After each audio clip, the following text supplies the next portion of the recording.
All right, everybody. Hey, how's everybody doing out there? Okay, guys. Hey, everybody. Of course, the cameras are off. Fuck, having multiple overlays sucks sometimes. That's better. There we go. Hello out there, interwebs. God damn it. I completely forgot about Maggie already, and then I just looked up at the overlay. I know, I keep doing it. Oh my gosh. It's fine. Those eyes. Is it? Is it fine? So creepy. Everything's fine. Every time I look, I feel like it's less fine. You sure? Oh It's my just the God. fact that the eyes Look at it alternate more. like in eyes. size. It's eerie. It's like they're melting in the middle. I'm never gonna be able to have a real conversation with Oz. I'm It's gonna like- dying the entire time. The best way to describe it, it's like if someone was somehow born undercooked. Oh Like, my that's how god! the eyes look. Oh, you guys are so mean. This is why Oz doesn't have a lot of friends. No. What's This Oz's is why? charisma? We love Oz. He's actually okay. So, like I Makes him said, unique. you don't have to be pretty to be charismatic. It's true. okay? It's He's no, you're ugly, absolutely right. but he's charismatic. He has a 16 in charisma. He You're gonna Okay, need some fair of that enough. He charisma needs it. here. That's He why needs he's it. like a He needs talky it. person, but he's like people are off put by the way he looks, but then they come around because he's a good bean. I get it now. Because he's lying about where their children are. I Look. totally understand the point of Pecker now. It's a diversion tactic. It's look away from me and see this giant cock right here Hey, hanging look at on the my cock. belt. Look at the cock. It's his, you Oh know, my god. moral It's support. not. The problem isn't so much that it is the eyes. It's like they're more like two Rorschach symbols moving around. Yeah. Oh, it's like Hypnotoad, dude. Oh It's a yeah. Yeah, that's why I Hypnotoad said it eyes. looks like a Yeah. frog. Yeah, like- it looks like a frog. Yeah. Yeah. It's intense. Look. No, I like it though. Honestly, I like the Hypnotoad eyes and the Oz face. It's kind of nice.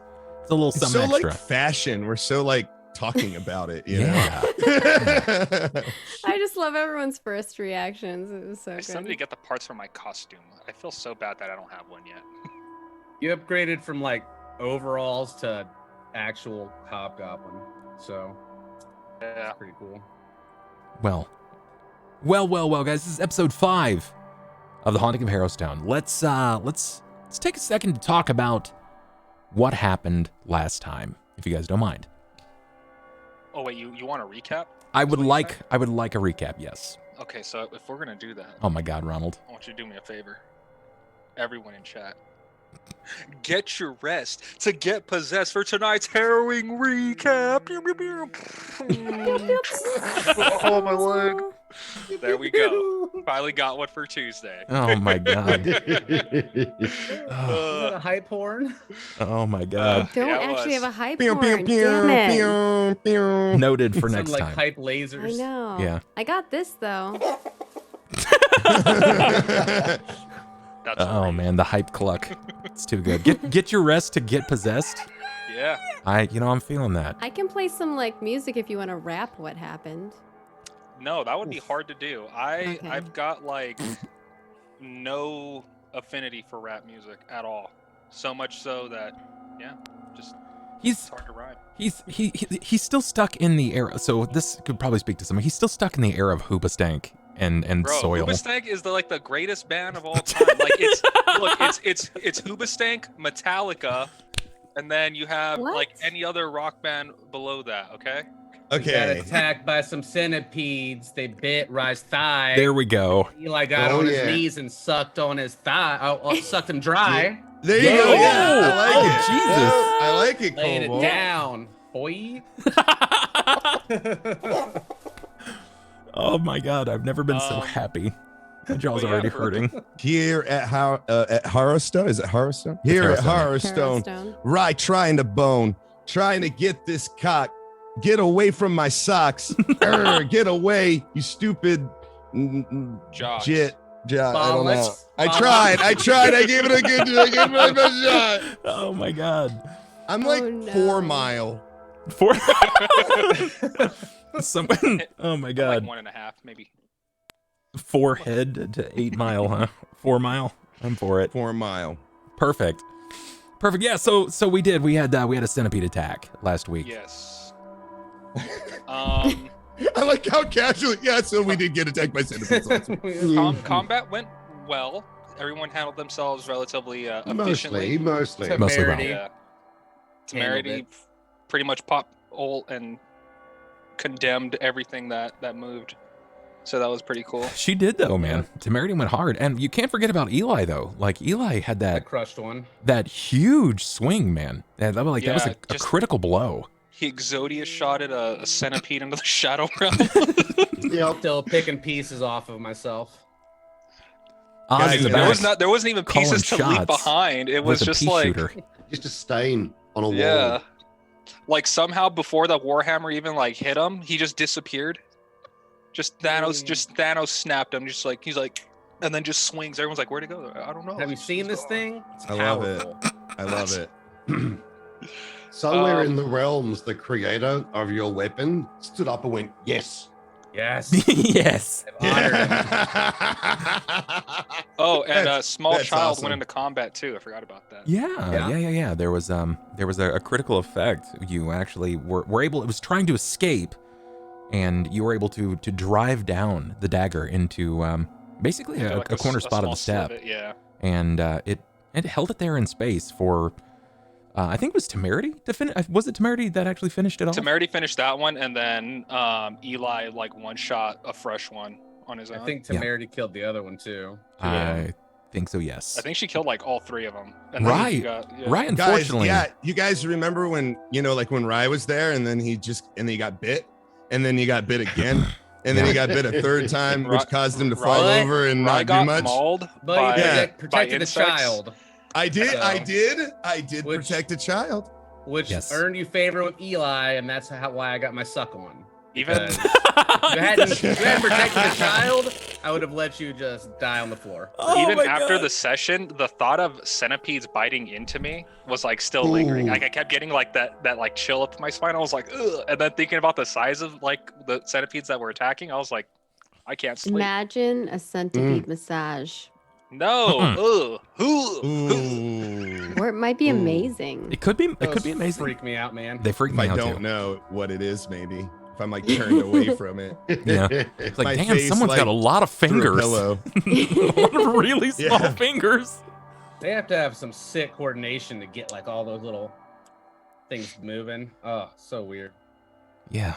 The fight was pretty vicious. Rye was out within, I think, before the end of the second round, between the You got- bites and the I poisons. thought we were dead. You got crit, Like- right? On one of the hits? That's what pretty Dude. much brought you? No, Yeah, it listen- wasn't a crit. It was It wasn't? the Oh, just max damage. it was max damage. Yeah, max damage. Yeah. I mean, here's the thing is like Rye isn't I don't think Rye is like meant for taking that kind of punishment, No. but he's not a slouch. Like he's got pretty good AC, especially for level 1. I mean, sitting at like 16. I took toughness. He's got higher than normal HP. Oh, yeah. But like after those hits, it's like, what are you gonna do, man? Sometimes you're the centipede food, Sometimes whatever. you get got, and Yeah, sometimes you get got. You can't do anything. you got focused. You got it was a lot of focus fire. Yeah. Everybody played an important role in that. And persevered unfortunately, through we did see Rye go down in that fight, but still alive. If it had been another character, like if that had been Oz in that spot, Oz might have died. Like that's the real truth of it. Oz may Let's have be died. real. If Oz got hit once, he'd disengage and run.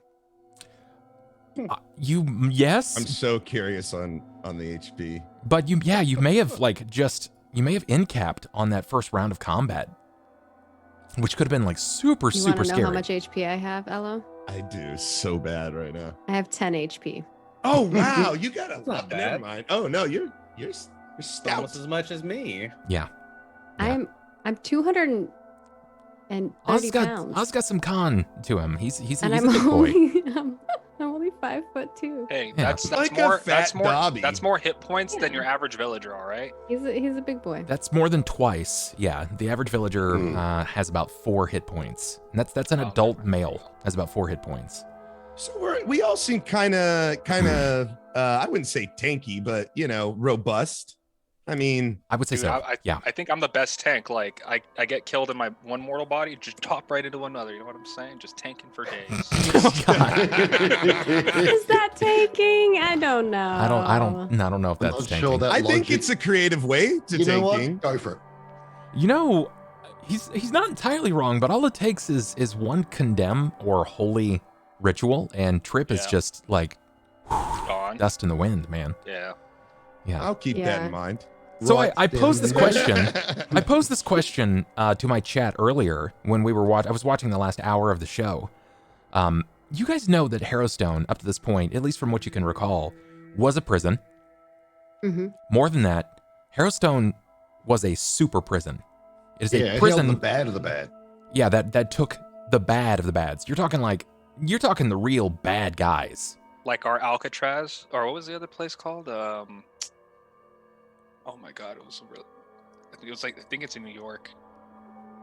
Forgot. It was another like super prison. I'm not sure. I'm not sure of one. I'm not sure. But Alcatraz is it's kind of not like it's not far off, right? Sing Sing, that's what it was. Yeah. Genuinely. Yeah. Okay. So it's not far off from that. So I feel I would be remiss to ask the players here what do you think his crime is? After meeting him and having heard his descriptions and things of that nature, and after speaking with him, Child abduction. child abduction.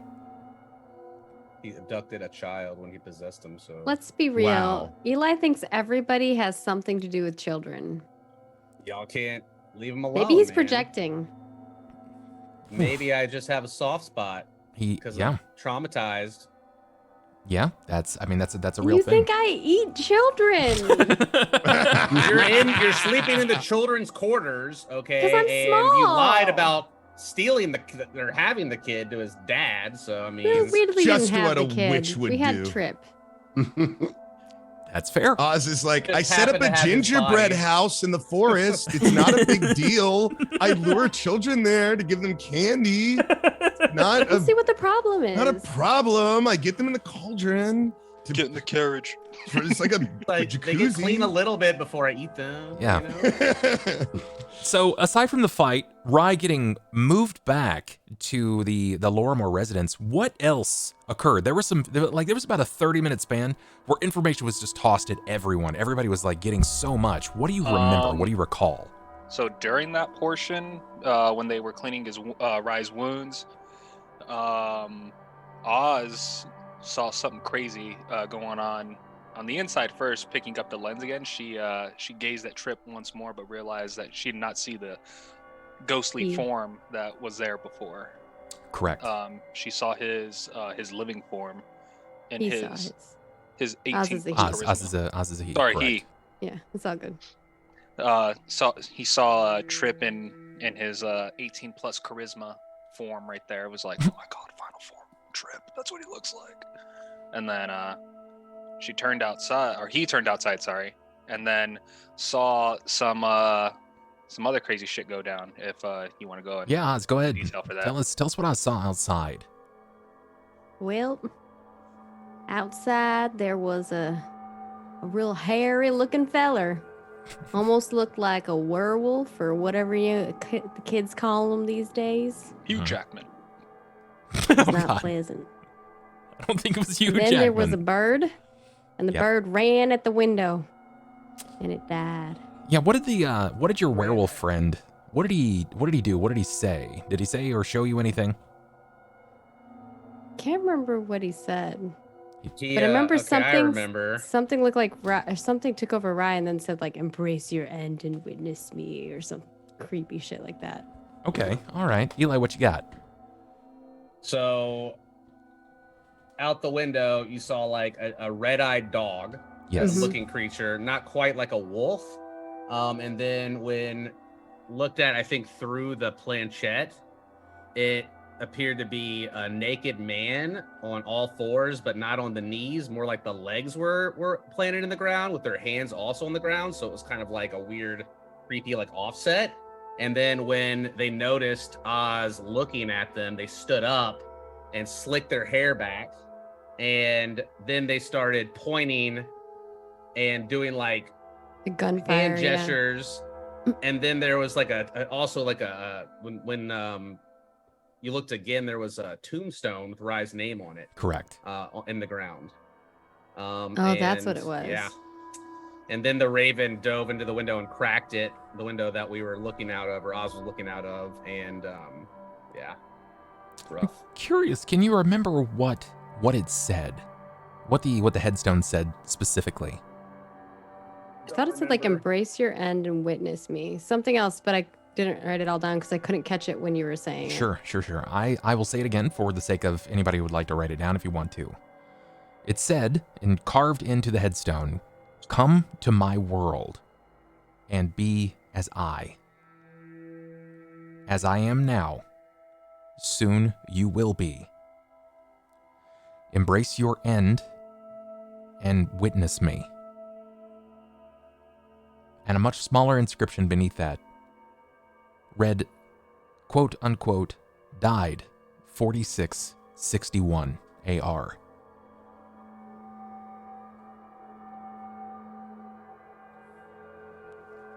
Was that Rye's death, or is that That the guy talking to us death? hard to say, but that the name on the headstone was I don't know Rye. what the year is right now. The current year is 47. Okay. Math is failing me here. 4711. So it was probably that person's death, or some other significant number. Maybe like when the prison burned down or something. Or Rye is a time traveler. Could be. Could be. Very well could That be. whole thing with you as well. Yes. So Yeah. you did pick that bit of information up.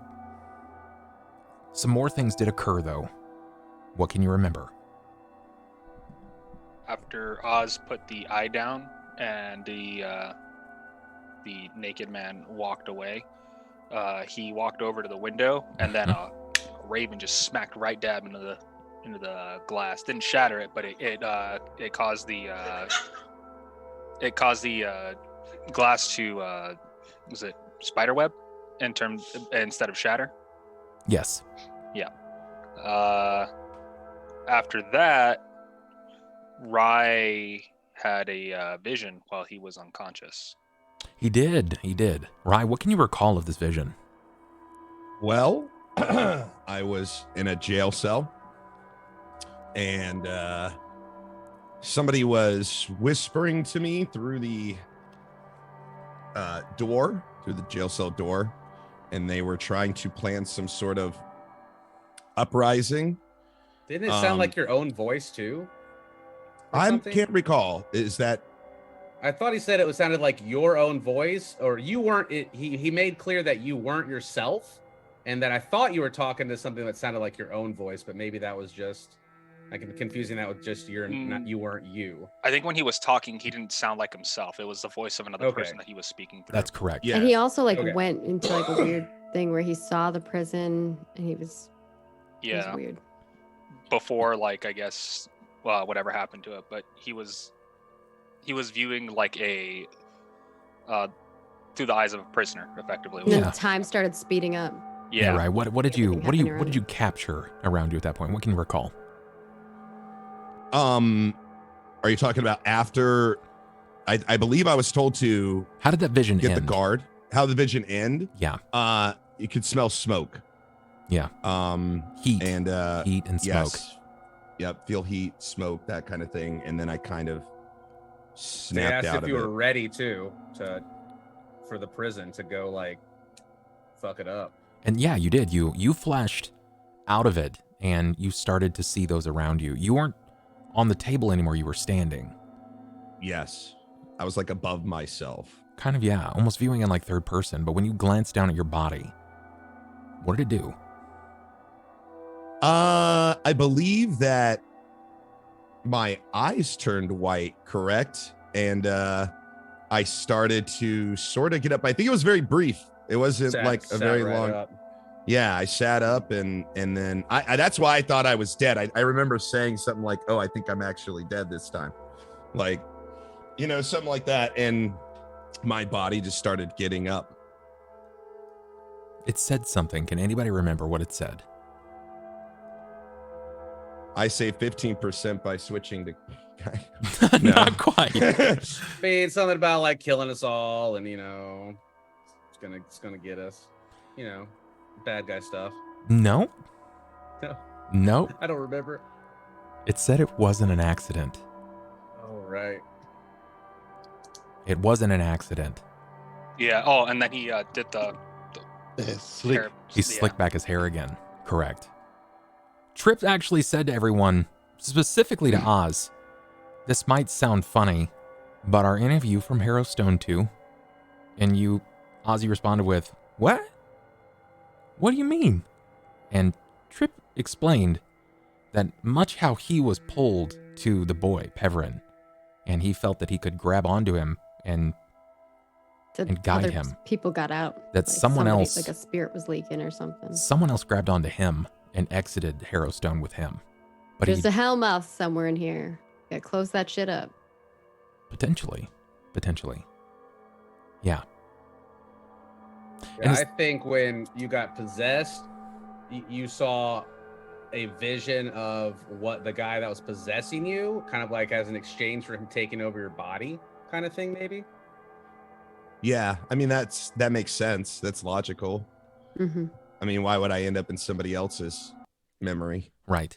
And we found out that we could speak with the dead, but it was going to have some repercussions of like hallucinations, mental cracks, fractures, Probably Correct. possession as well. being from another possibly. realm might like a being from another realm might seep into your mind type of thing. Yeah. You If it found doesn't out. go well. Correct. Constipation, dry throat, runny nose. I don't think Diarrhea, that's upset stomach. Yeah, don't mind me. I'm just over here getting eaten by centipedes and possessed by It's fine. ghosts. Yeah, and for sure. On the back of you the know. board it says, "Please consult doctor before speaking." Frothy mouth, an hour of frothy mouth. Yeah. If you your Look, mouth frothing lasts more than gonna 4 let you hours, please consult know- a physician immediately. yes. There's going to be more wild magic, so there might be some more frothing. Yeah, that's the other thing is there's wild. There's. I wild honestly magic, right? hope that it just keeps making frothing things for you. That'd be Hope you don't lose your pecker. fun. Just that's the theme for the rest of the show. Just Oh my goodness. Well, then there was one more scene, one more bit that the actual recap will end on, and that was an event with Zokar with a loud knock at the door. Yeah. Yeah, and you lied Oz- to him about the kid. I have no Oz idea why you went lied to to the him about door. the kid. So they said, and then Oz was like, I'll handle it. And so they were like, okay. And so Oz went to the door while they were chatting with the kid who was possessed by Tripp at the time. And Oz went outside and he had a pleasant conversation with Zokar. Oh my God. Didn't lie. He just didn't tell the whole truth. No, That's that's not even it. I think you lied directly. I'm what pretty Oz- sure. what he Oz asked did- if his kid was inside directly. And you Technically, were Yes, the if like, we kid had was seen not him. inside. Tripp was inside. You spoke. oh You my spoke gosh. on all technicalities, like literally on all technicalities. And then we're like, technically, I haven't seen your son. Technically, he hasn't been here all day. And then, like, 2 seconds You're later, like, he runs out the yeah. door. and then he just like runs out with like this like baggy like gown. He's like, Papa. He's like, oh my God. I'm Yeah. alive." Temerity scared Tripp out of the body. Like Yeah. that in and of itself isn't the most suspicious fucking thing ever. I technically haven't seen Absolutely. your son. Absolutely. I If technically you get haven't. caught, it is you know, for like- sure. Like, how can they ever trust you again? Like, you did all these Yeah, but, like, white just lie that- Look, kind do of. I the care if idea they of, trust like- me again? I Probably do, not. because I was I gonna want to say. buy food and stuff. I was like, information. pretty much your whole conversation. You're doing this to Zokar. You're like, He's no, like, I haven't seen okay. your son. And he's like, what are you doing? Like, why do you keep doing that? This Oh, is also what's the with first this? time that Torvin is back with the group because Yeah. he's been away for a Oh while. yeah. So Torvin is literally sitting in a corner trying to make sure one of his mates doesn't fall apart like meat off the bone. Yeah. Yes. Torvin All had of to this play. happens in front of him, and he's just going, "What the hell? I leave you guys, for 24 hours." It was less than that. It was like It's what 8 Like hour a morning, and we come it's like back, you come morning to back. lunch, basically.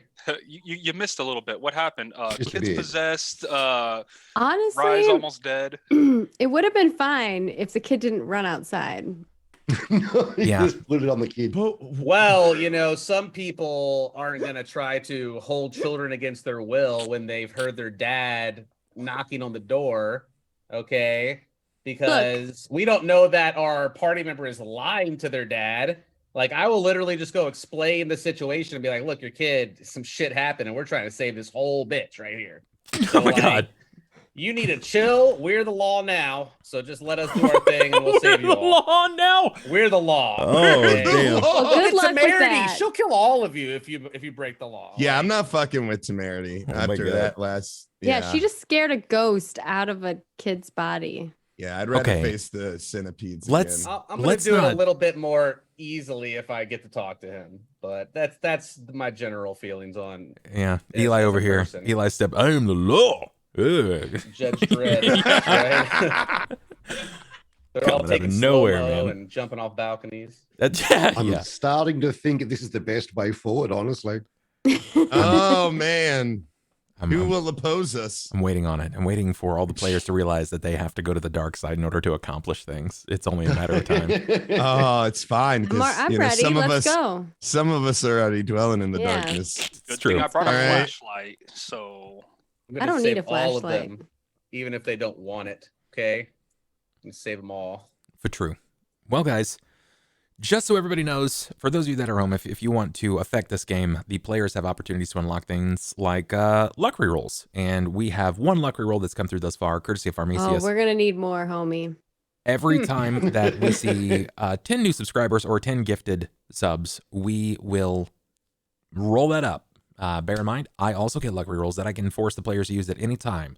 If they roll an at 20 right when I don't want them to crit on something, I can force them to reroll. And even though it'll make them salty, it's going to make me happy because I got to find my own fun in this sometimes too. Yeah, and this is where we send I almost called you by your real name. Bub, like a giant thing of salt. Oh, damn. Damn, rude. It's okay. It's all right. Lifetime supply of salt. You can call me David. It's strange. Most people don't know Okay. that, but it's fine. Mathis messes it up all the time. He's like, it's weird. It's icky for me to call you David, but it You know, happens. Tim, it's good to know you, Tim. It's good. Yeah, that's it's me, Tim. Tim, Those who who knows know me first as Tim. names around here? No, nobody. Bub I works. mean, except for maybe Maggie. But yeah, that's I true. know I was your like, first name. Additionally, Harrow cards. This is something we haven't seen since session 1. Now, I spent about 15 minutes shuffling this, and I drew a card, and I'm going to show you guys what that card is. You may not know immediately what it is or what its effect is, but I do. And the card drawn, misaligned, is theater. I'm going to go ahead and pull this into primary screen, so if you're watching, Oh, no. you will see what this looks like. Theater. Shows a knight combating what looks to be some sort of like puppeteer dragon. And he's basically trying to claim the bounty, the booty, if you will. Now for my players, just so that you guys can see this, I will guarantee here that as soon as I find, there we go. I'll hold this up so you guys can see it as well. The theater. Oh, it's like a centipede, but without legs.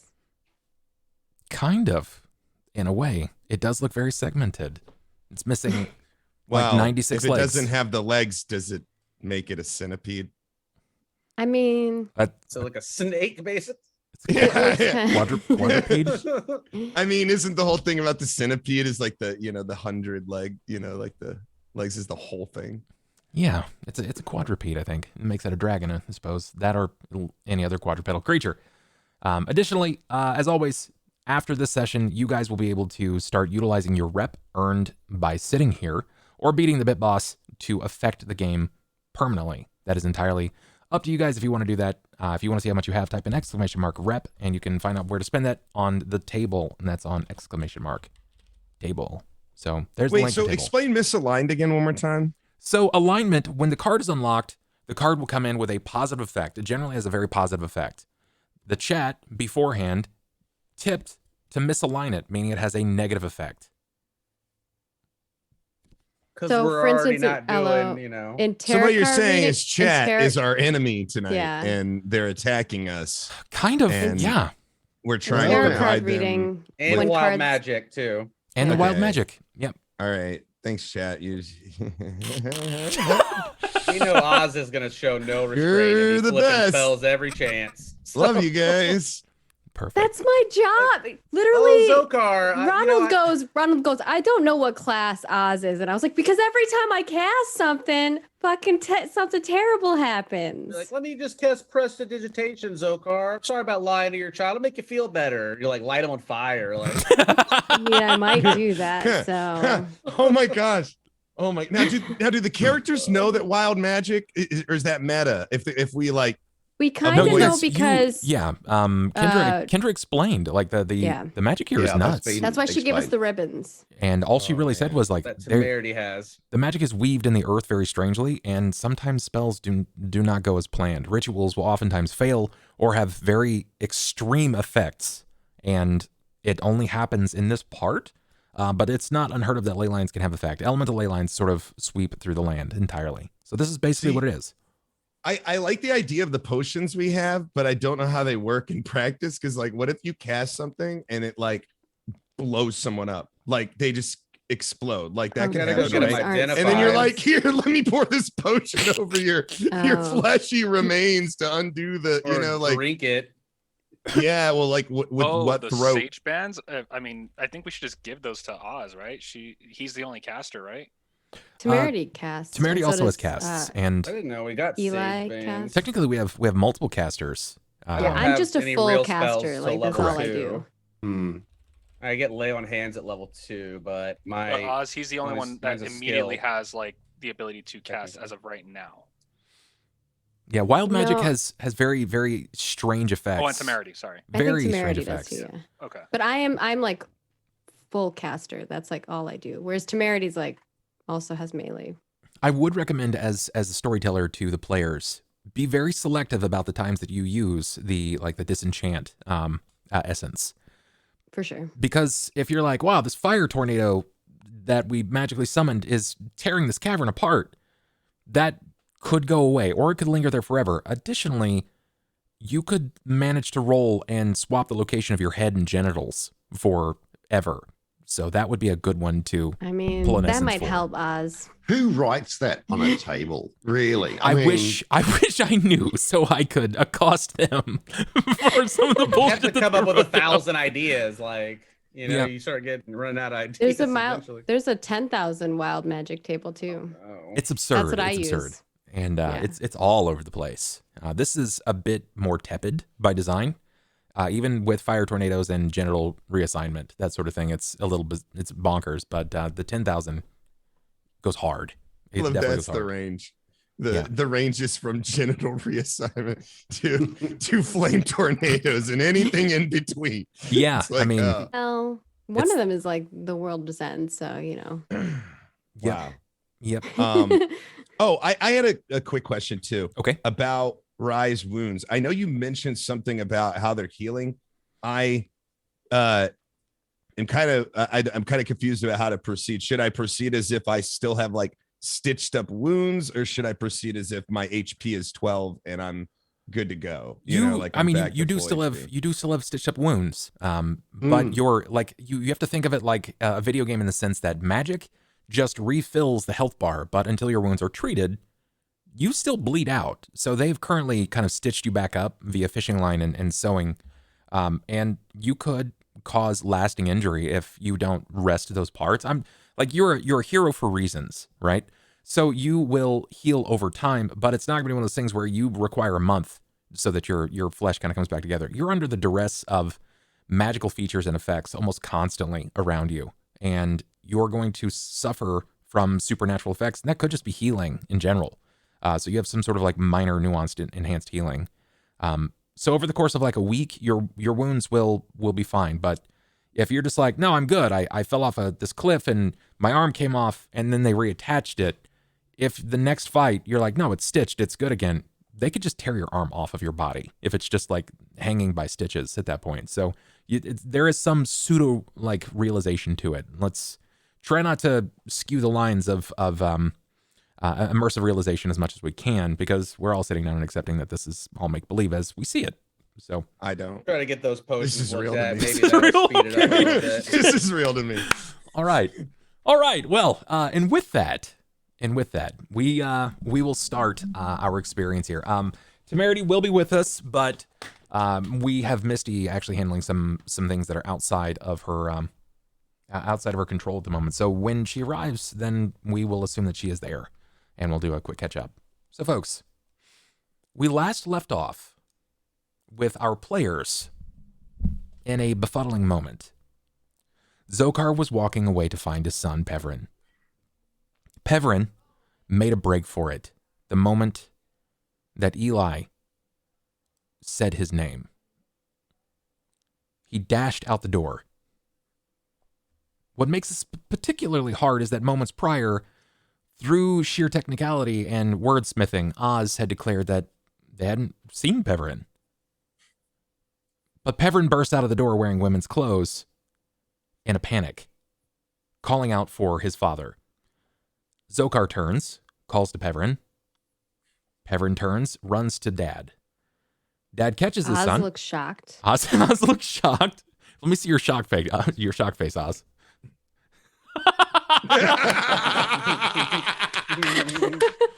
And this is where our tale begins.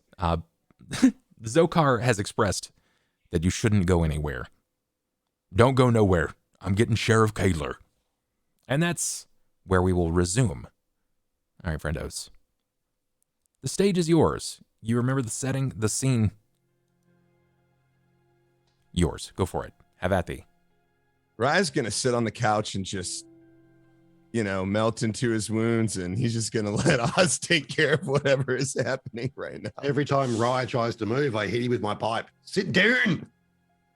Love it. Since I'm the one that didn't grab the kiddo when he was running off because I didn't see a reason to, I'm gonna follow, just not. I don't know that there needs to be any haste, so Eli's just gonna make his way to the front to kind of check out the situation and see how Oz was taking care of things.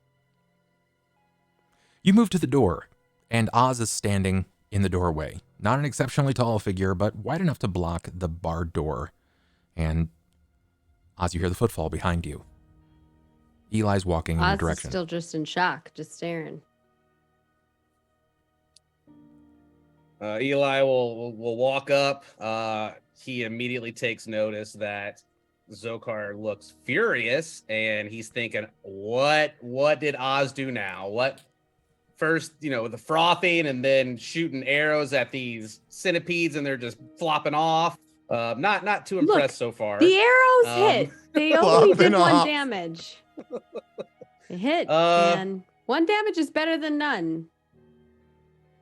So Eli will speak and say, so what's going on here? The boy looks like he's in his right mind again. Did you tell him what happened? Did you explain to him the situation? Well, not quite. Zokar? Zokar doesn't respond. Do you have a moment? He's about 20, 30 feet away, and he's got the hardest step that you've seen. It's sheer confidence. He knows exactly where he's going, exactly what he's hoping to accomplish. And despite Oz's words, you can see shock and befuddlement mark their face. That doesn't look good, Oz. Where are they going? What did you tell him? Well, he said that he was going to go to the sheriff, I believe is what he said. Why? What for? Probably because his kid just ran out of the building in someone else's clothes. Did you not tell him that we had his boy? Well, I didn't think we were going to have him come inside. I thought y'all wanted me to get him to go away. No, that is not how I would have handled the situation, Oz. Next time you should I go chase after them? I don't know. He's a man on a mission. That's what did he say? Is. He said he's going to the sheriff. Oh, right. Okay. Well, I guess we'll just have to wait here then, and then try to explain it. What the sheriff happened? gets here. I thought he wasn't in here. What happened to the ghost thing? Is it still inside him? You just sent him off with him? I'm not sure. Temerity gave him that look, and it seemed to scare that ghost right out of Pevrin. So he just came right to, and I didn't know we were concealing the boy, and I knew his father was outside. I wasn't concealing the boy, but like, I don't know if his father would take him being possessed any better either. I mean, this place is clearly not normal. I'm sure they've seen stranger things, and perhaps we could have used that to gain trust instead of distrust by, well, I didn't convincing think him we were like helping. that in the moment. I was just trying to, get him to move on. Well, I don't see any way to fix this besides just waiting and trying to talk our way out of this mess with the sheriff. I am oath sworn to follow the law and to try to make sure that everyone in the land gets treated the same way and fairly. So I'm gonna let you know that doesn't even happen when it comes to the law. Look, sometimes I'm just minding my own business, and they think I stole something. I trust my own judgment. Torvin. And that of my god. Torvin Rye, they're not being quiet about their conversation, and there's no longer the bellowy voice of Zokar El-Kharid, and you no longer hear Pevrin calling out in fear. The weather has sort of come down just enough to a point where it's not hindering the volume either. You can hear them clearly. They're only about 15 or so feet away. Where's Kendra right now? Kendra is still like stoking the flames of the fire. She just pulled apart enough tinder into twigs and she's sort of like blowing it to be. Okay, I call out to her and ask her if she has any sort of healing potions or something that can patch me up quick. She looks to you. Not here in this home. No, I could see to the temple. Pharasman may have something that could expedite the process. I tell her to go now and go quickly. I lost that help. She nods and she seems to gather like a coat, Thank you. something to kind of like cover her head, and she starts kind of like, it's not really running, but she's doing a bit of a light jog in the direction of Oz. Eli, Kendra will kind of like break by you, and she's in a light jog. Where are She you walks off by to? when Oz is saying, it's like, well, I think we need to have a conversation with the sheriff too. So it's great. She looks back as she's starting to jog. She's off to temple. They needed something, a salve and ointment, something to help expedite the healing. And she kind of waves you on and then continues in the direction. We need information from the temple. From that. We need to go. No, we need to go anyway. And I don't like getting her to go out anywhere without like an armed escort, honestly. But I have to wait for the sheriff. I can't leave myself until the sheriff gets here. So I'm out of character. All right, be careful. Temerity would go with her. That's a difficult question. Temerity probably would want to go to the church, but if overhearing Zokar talk about the sheriff coming, especially like knowing the potential reputation, Temerity might be one of your best chances at speaking to the law as a representative of church law as well. Okay. All right. I just know we need some stuff. Oh, from yeah. The temple too. Oh yeah, you do. All right. Yeah, I can't leave, and Rye already sent her on a quest. So what does everybody? What do you guys go back into the study with Torvin and Rye?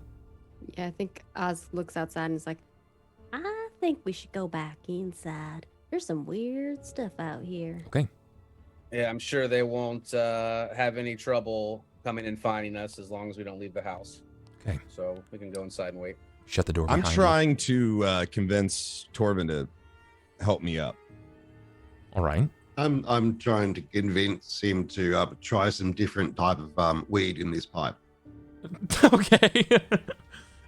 Please, by all means, role play that out. I'm interested to hear where this goes.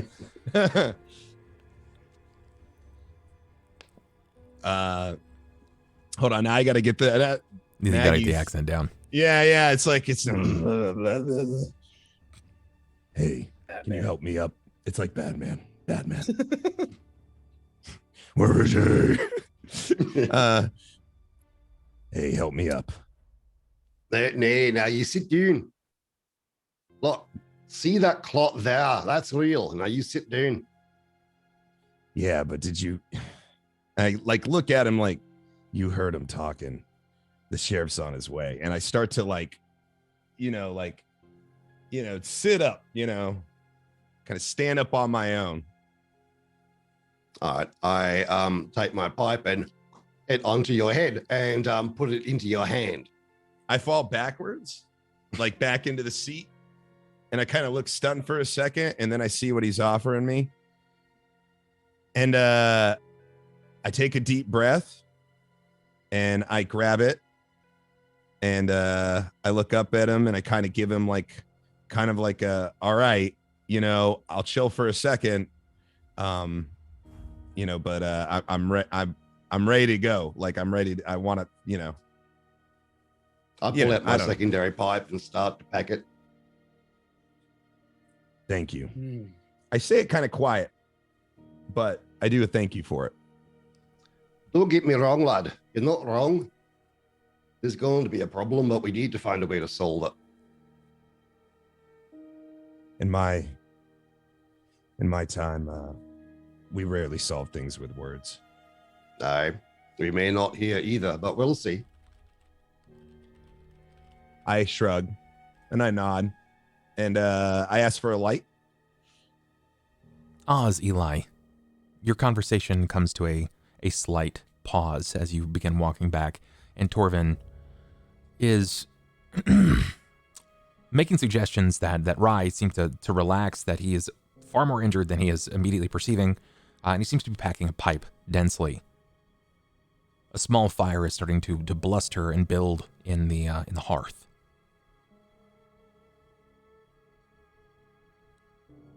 When I'm gonna rejoin the room and look back at Rye, who's sitting up, and I'll just be like, "Hey, you need to take it easy.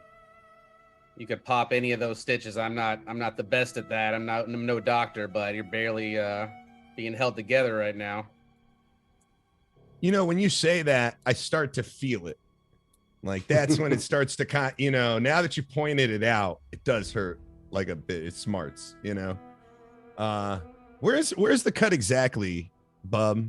Just so I'm clear. So the largest and most visceral wound that you suffered from was on your back.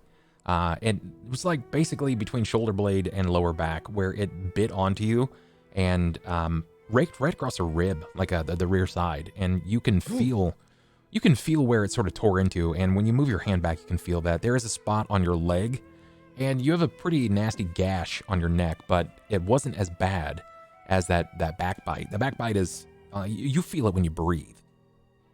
Yeah. All right.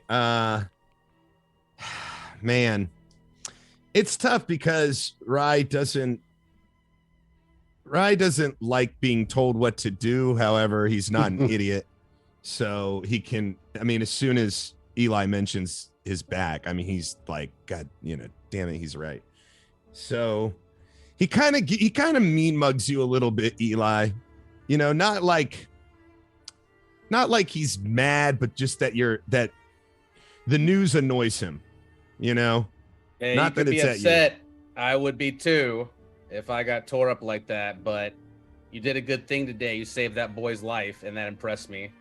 So I did what I could to save yours. So just take it easy so none of that is wasted. And I'm going to go find something to wash my mouth out with. I nod to you, and then I say, maybe the woman will come up with something. Oz will kind of lean over to Rye and hold out his bucket and be like, "Well, I always find that pet and pecker helps."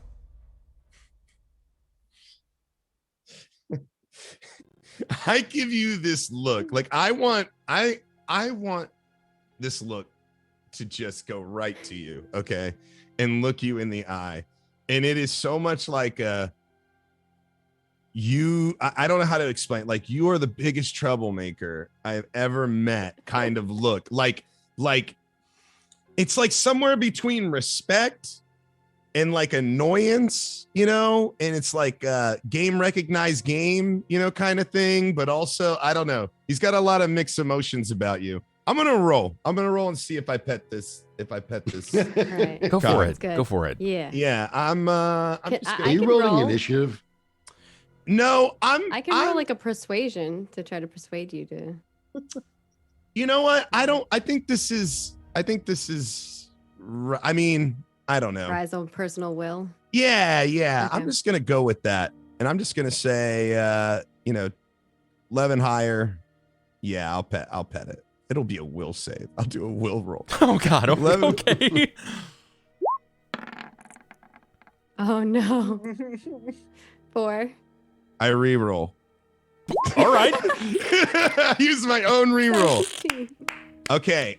I sort of give in. I look like, maybe the pipe is getting to me and the realization of how injured I am. Maybe I just feel a little vulnerable right now, and I do pet the cock. But I don't I am not sure if I feel any better, but I do it.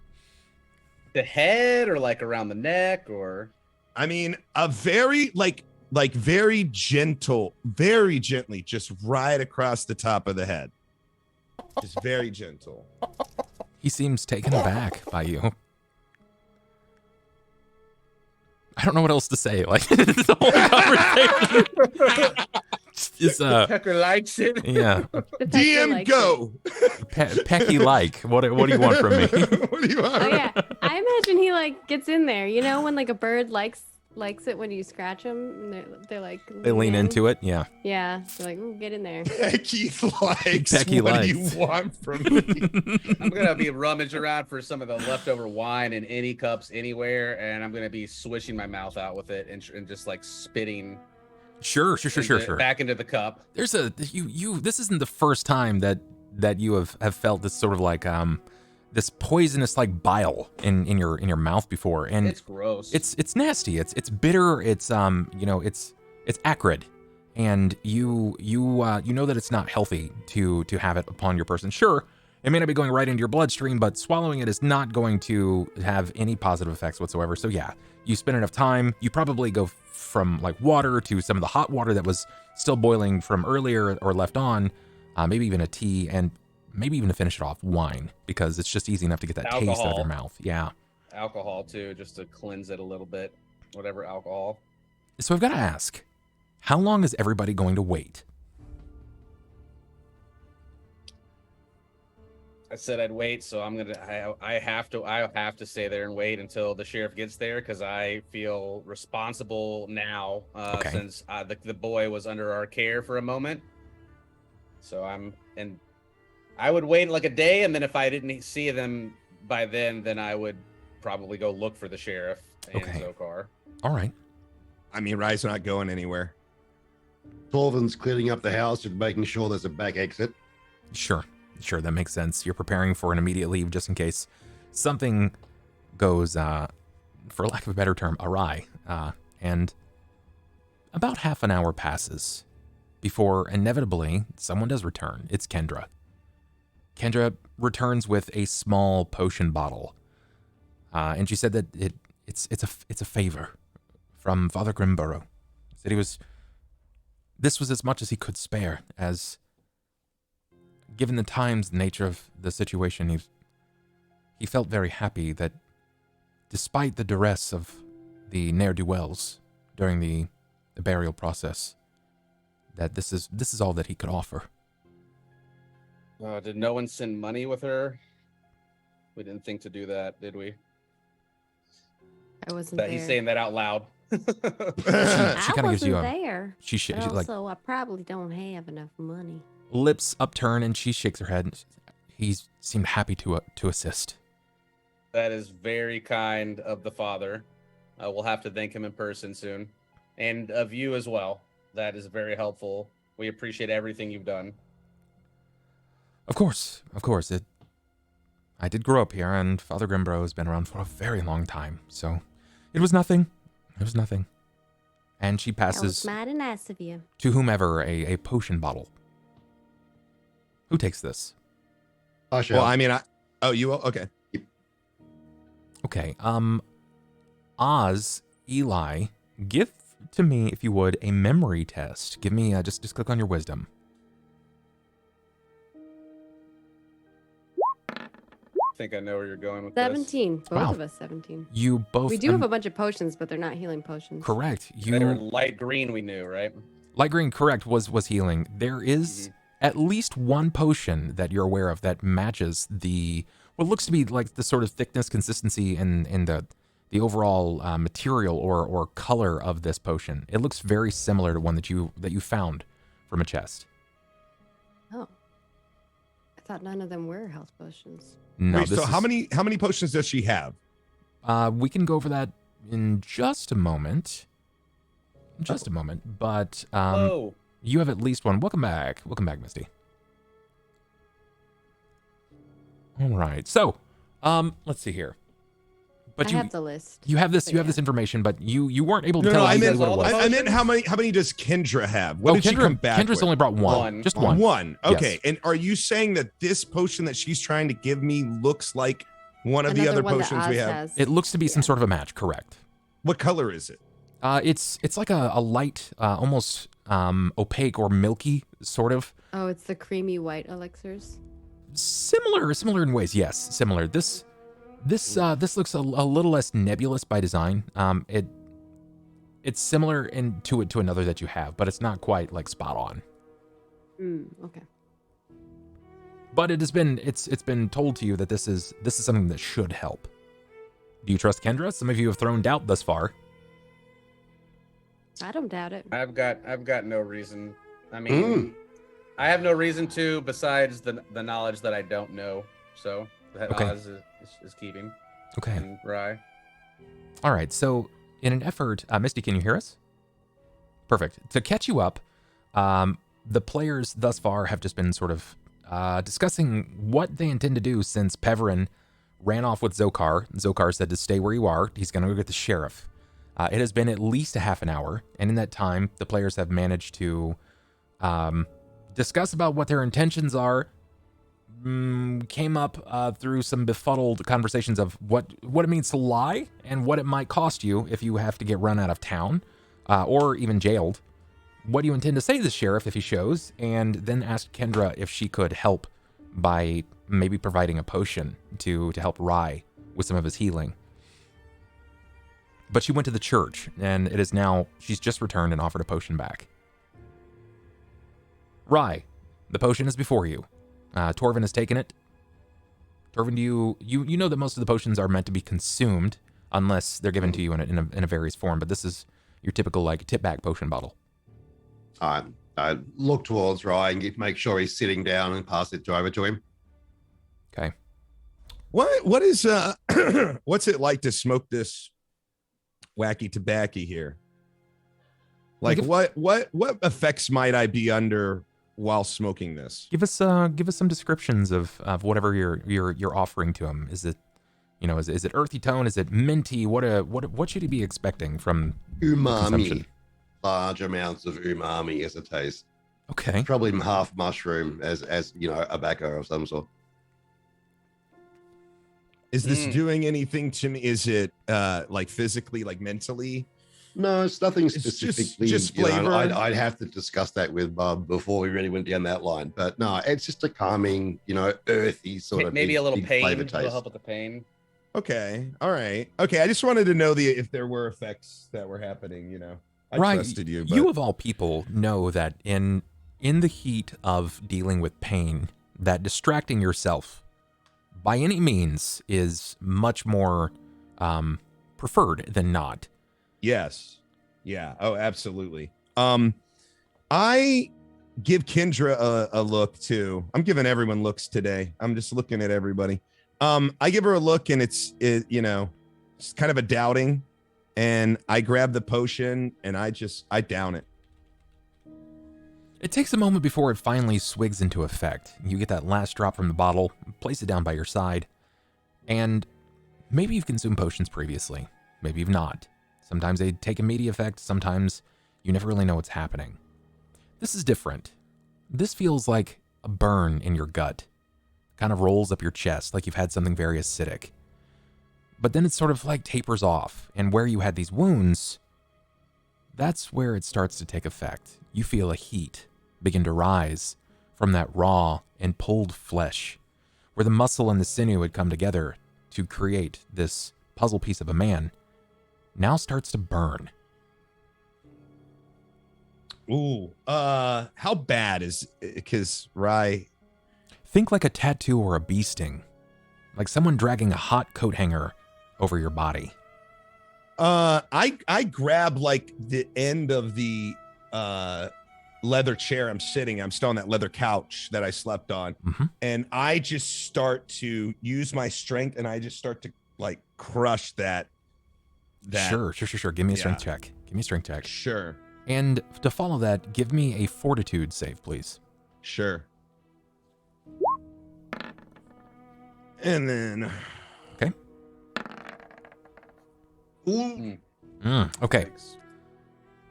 Strength is something that you seem to have, and in spades. You manage to grab onto the arm of this chair, and you flinch your fingers around the lip of the arm, and you begin to white knuckle immediately. You can hear the leather sort of like twist and contort and wrap around it, and you can hear the wood that's connecting it to the base start to warp. You hear this like and crack beneath your grip. But despite your efforts of trying to deter yourself between smoking and now gripping onto this, it's not enough for you to stave back those like slight like whimper of pain, that almost like that roar that you want to release. But you muscle it back as best you can, not enough to stifle it back entirely. Everybody can very, very clearly see that this is a painful experience. Yeah, I am looking, red That mean face. it's working? I'm in a lot of pain right. I can't even. I'm trying right now to do what I've done in the past, which is try to block this out by just like hyper focusing. Yeah. And my face is red. I am grabbing this thing and I am like staring at a plank on the floor, basically, that I've just decided this is my spot and I'm just gonna focus on it. So I'm not even answering. I mean, this is a large amount of pain. I'm like, yeah. If you're hearing stuff from me, then it's not a small thing. Shush you, Nancy. You'll be fine. Oh, very good. Very good. So, courtesy of the potion, all of your dexterity damage is gone. It is no more. And so you can remove that negative penalty from your character sheet. You still have that now. It's nice. It's all swept. And I'll need a perception from anyone that seems to be looking over him. I think Torvin, at the very least, and anybody else would like a chance to see this. It's available. Yeah, I'm there since I patched him Oz up. is looking in horror, but doesn't know anything about medical stuff. 14. Sure. Then everybody that's looking can see this. This is most visible on his neck, where he's glancing down, the eyes focus, this laser-like vision on this particular board. You can see the muscles in his neck just sort of like rend up and whipcord back and forth as he's flinching very, very tightly. The gash starts to bleed from where he is just wrenched up so tightly, but where the blood seems to sort of roll, it stipples and stops. And it's sort of like watching someone untear paper. Have you seen where someone like pokes a hole into paper and then they rewind it back so it looks like it's almost coming back together? The flesh starts to do that. Where there were tears and this distension in it, now the flesh actually seems to be pulling itself back together. Again on the leg, similarly. This little bit of greenish-like liquid seems to push itself from the wound, and blood along with it, until finally it's just like a clear fluid, and the wound pulls itself back together as if it had never occurred. And what's most bizarre for you, Torvin, as you watch on, glancing over his body, you look at the rear wound on his back, where he had suffered the most vicious blow, and your stitches, they're pushing themselves out of the body, creating a new wound, and then healing almost immediately. It's a very That'll gnarly do ya, experience. eh? After about 3 or 4 minutes of this intense pain, that searing seems to slowly fade. And all that really remains is the minor exhaustion of you having to flinch up your entire body to stop yourself from crying or screaming out loud. And to break that tension, a knock at the door.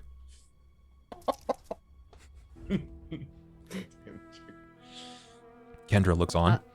Oz will go to the door. I will immediately rise and head towards the door without a word to anyone. Do you cut Oz off here? I would like to step in front of Oz as well for this. Now that I know Oz is there's used to been people some stepping in front of shenanigans. him. Okay, So all right. he follows. Pardon me, Okay. Oh, go I ahead. will say.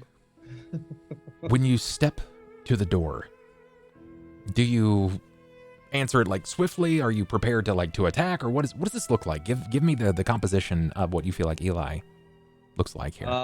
He'll put on his poker face, a smile, nice smile, and he'll just open the door casually, and just to see who it is, not expecting any aggression or anything. Sure, you're not expecting the Inquisition, but you have no idea what to expect. It could be the sheriff.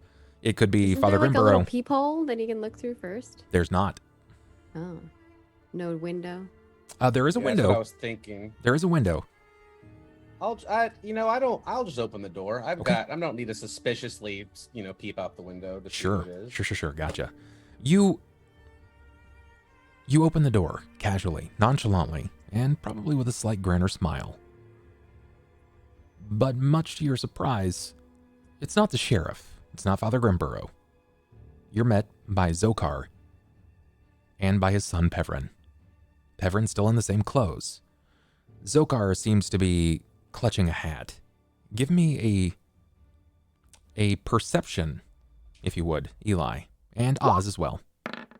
Does motive make more sense, or? If you're trying to perceive more there, then yeah, if you'd like to. Okay. Got a 26. Wow, very I'll good. I'll re-roll my perception with my one roll. Okay.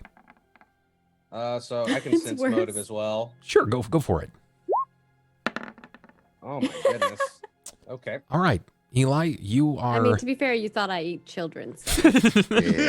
Still do. You're not immediately wise to the situation at hand, but you're not entirely foreign to what you're witnessing. On the other hand, Oz, there is shame on Zokar's face, and you are sort of surprised by this. Zokar, before you can even say much, he says, excuse me, I wanted to apologize. I think I jumped to conclusions. Once I got to Sheriff Kaler, Pevrin explained things, and it didn't seem so bad. He expressed that he was playing in the kids' room, and that everyone was trying to teach him things, showing him books, and just helping him read and learn his letters a bit better. And for that, I'm sorry. As my mind jumped to conclusions, you have to understand, I saw my boy run out the house wearing women's clothes, and he looked scared. What's wrong with wearing women's clothes? And where's the sheriff? Give me a perception, Oz. You haven't seen you haven't rolled this yet, so I'm not sure if you'll see it. 12. Okay. When you glance down, Pevrin's there standing next to his father. But you look down at him, and as you kind of begin to glance back up, you see his hand shift upward. And now he's rolling a coin between his fingers. Oh no, not again. I tug at Eli's legs. What? Happening again? When you say So, what, and you look over, Pevrin's hand kind of falls to the side, and he looks shameful. Yeah, I don't think with my low perception I caught that at all. Yeah. Zokar looks down to Peverin. Peverin, is there anything you'd like to say to them? You gave me a scare, and I said me sorries. Is there anything you'd like to share with them? No, not at the moment, Father. I'm sorry, but maybe I can stay the night and make it up to them. You want to stay? Why you want to stay with them? I'm sure they got more things to worry about than a boy running around. But you're not even proper dressed. My clothes are drying near the fireplace. Father, please. Zokar looks over to Eli and Oz.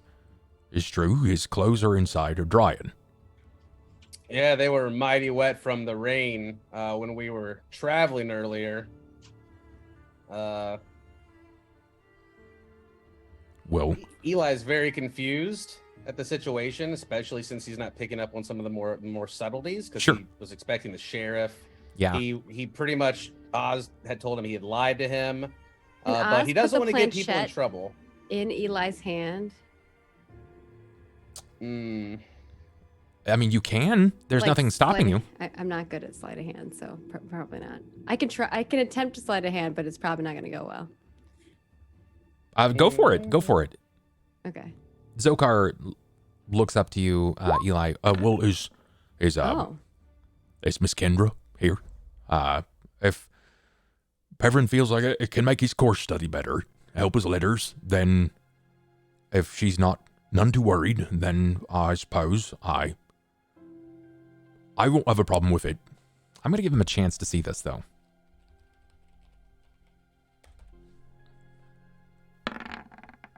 I'm going to reroll. Got my one reroll. Damn it. So close. So close. He doesn't seem to notice, but he's still waiting. He's waiting on you guys to respond about Kendra. I think that would be up to... She's here. I think that would be, up to her. If she'd like to help the boy with his studies, I don't see a problem with that.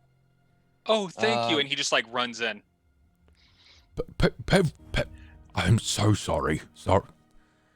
Miss Kendra.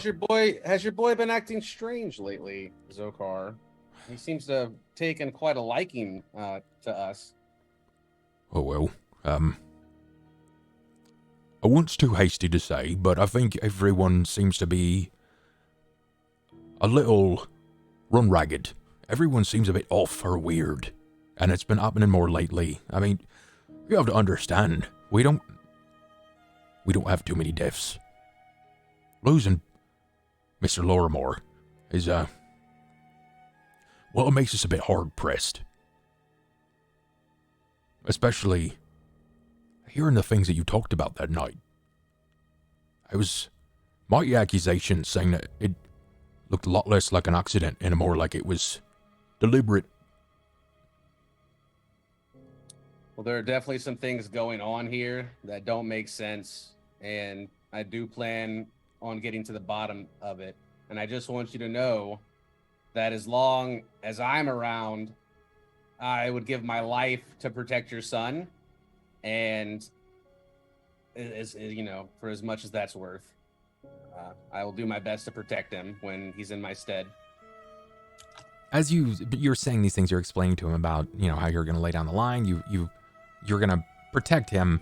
At this point, Peverin kind of runs back in. He bolts right by you, Oz, and moves into the study. And he looks to Kendra. Tripp, the scene is yours. What do you say or do here, Tripp? As he walks in, he kind of shuffles towards the window.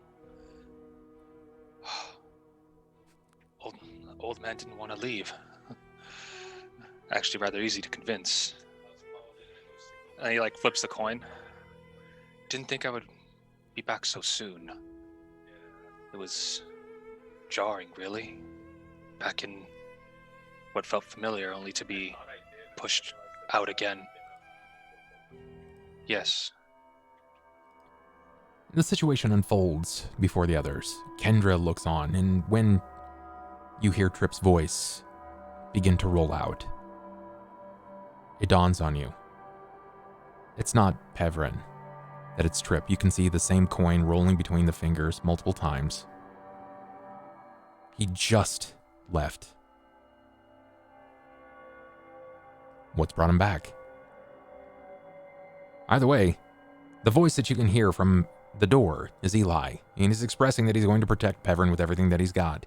And Zokar's boisterous depth of voice explains that he's sorry. He's very sorry. And that if Kendra's fine, then the boy can stay. Kendra can hear this. Eli knows that he's not also telling the whole truth, but at the same time, sometimes silence is a better alternative to causing a confrontation that isn't necessary. Right. Until he gathers more information about what's going on with Pevrin. Oh, really? I would have handled it differently. But he's not denying that the boy is completely there as well. Perfect. Yeah, I think he wants to just try to figure out what's going on with him before filling in. Okay.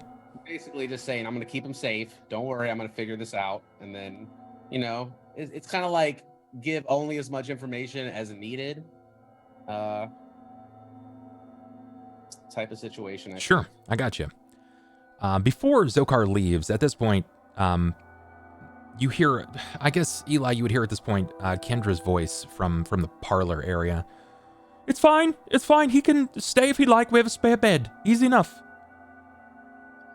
And then Zokar apologizes. I'm again, my profuse sorries, and my mind's been jumping to conclusions since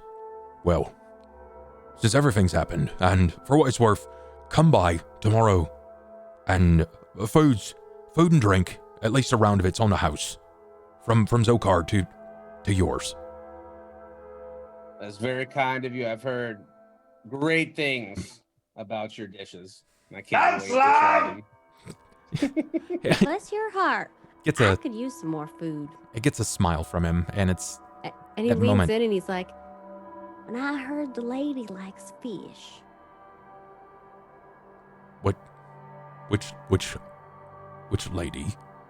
I think that would be me. I'm not even looking. I'm just gonna raise my hand. A hand kind of breaks out of the room into the hall so we can see. And he's like, "Hi, well, fish ain't on the menu for tomorrow, but I'll see if I can find something at the butcher."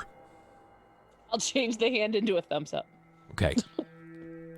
Then we're gonna take a small break here, guys. We're gonna go ahead and step away for about 3 to 5 minutes, and when we come back, we'll give Tripp the floor, all the players can talk, and we'll see where you guys want to go to next. So, we'll be back in just a minute. Don't do anything I wouldn't do. Do your bio break, and I'll see you guys in just a second, okay?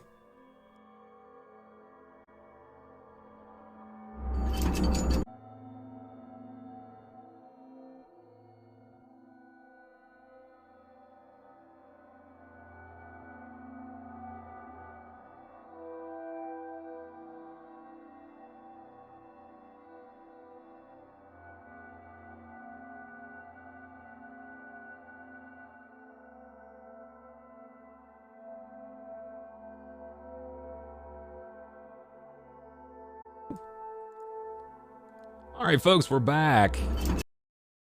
The right overlay this time. Okay, so still only at 1 luck reroll. We have, I think, four more subs to come through. We'll unlock the 2nd luck reroll, and we will pick up right where we left off. Someone new is staying the night. Pevrin has entered the scene as Tripp. We've seen Zokar exit stage left after his immediate declaration of his apologies. It was a mistake. He jumped to conclusions. Please come by and he'll provide food and drink tomorrow at no cost. I'm going to look down at Oz as Zokar after he leaves, and I'm going to say, you got lucky on that one. I'm not sure what happened, but we could have been in a lot of trouble. How did I get lucky in this? I think no one's lucky in this. The sheriff's not here. He would have been helpful, or she. I don't know who the sheriff is. And Peverin's back as a weird possessed person. I don't think anything's lucky. Oh, is that thing back? Now I was I'll trying realize to that tell would you.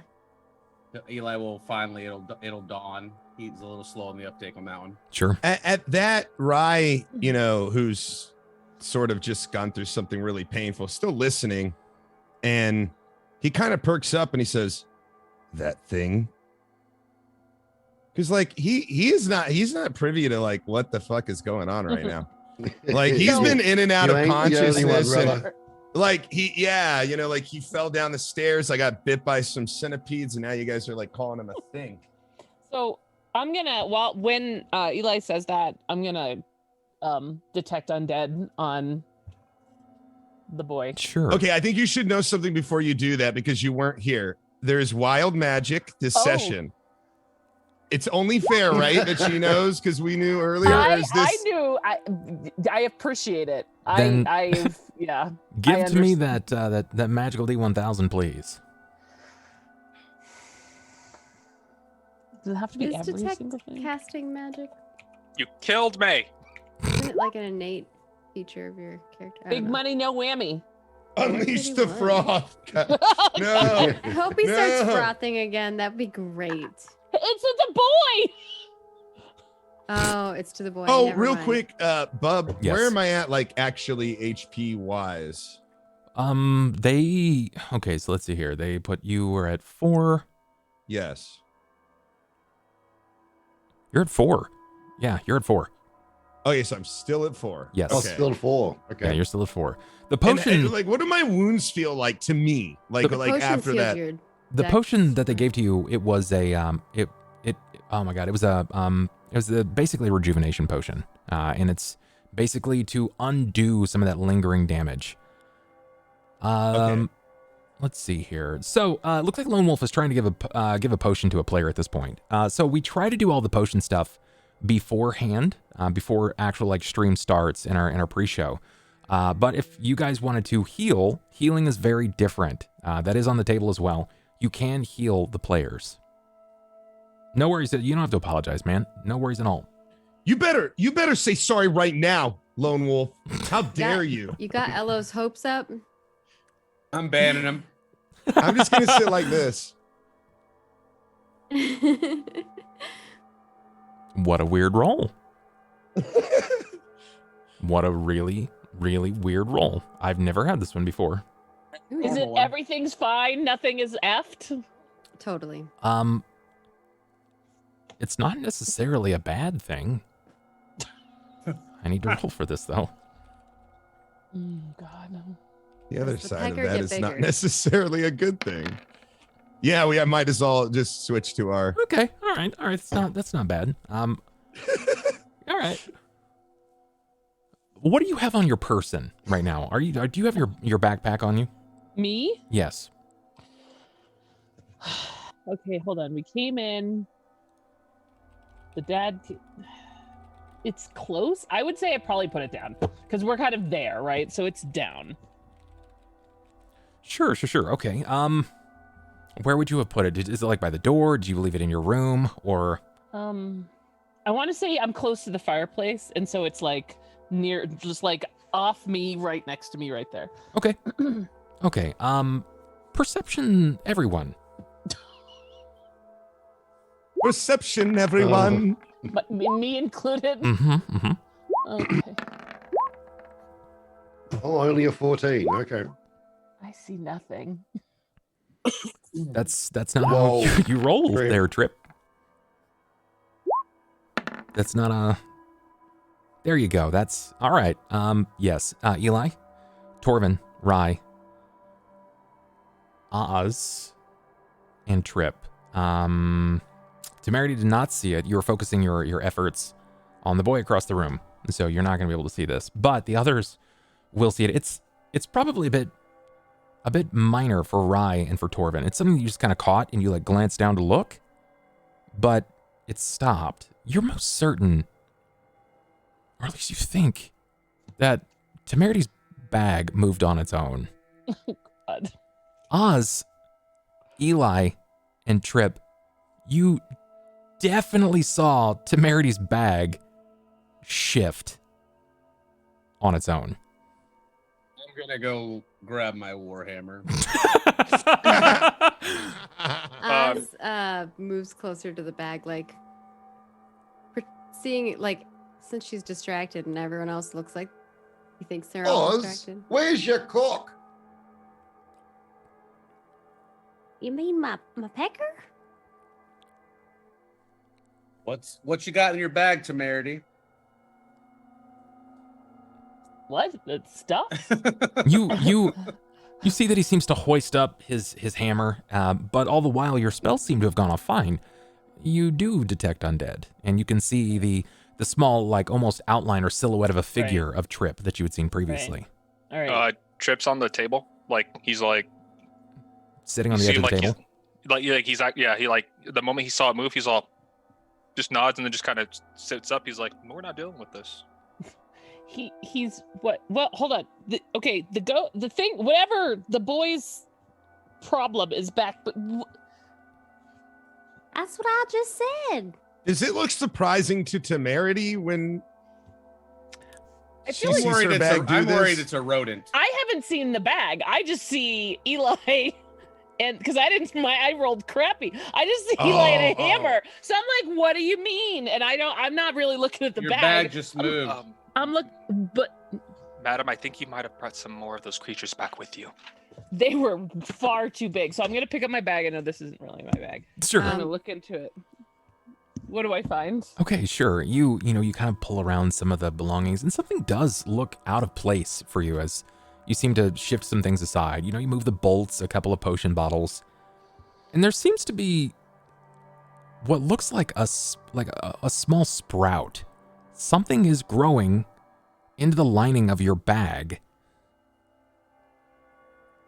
You know it's alive. It has leaves coming off of it.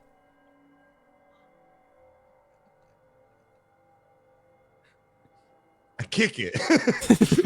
I don't know what to do with it. I'm just watching this unfold, I guess. I'm gonna open up the bag, I'm gonna turn it on and slam it on the table and open it up so he's not coming at it anymore with the hammer. And can I do a knowledge? I don't know, knowledge plants, knowledge nature. Knowledge nature. Anybody that sees this can knowledge nature.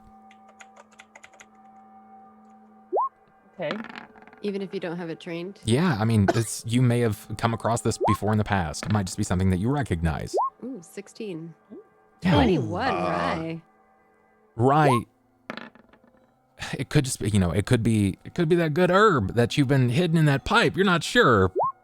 But the way that it looks, it's just a little odd to you. You're convinced, from the style of the branch itself, it looks like it's a pit-bearing tree. It looks like it's a sprig of a peach tree.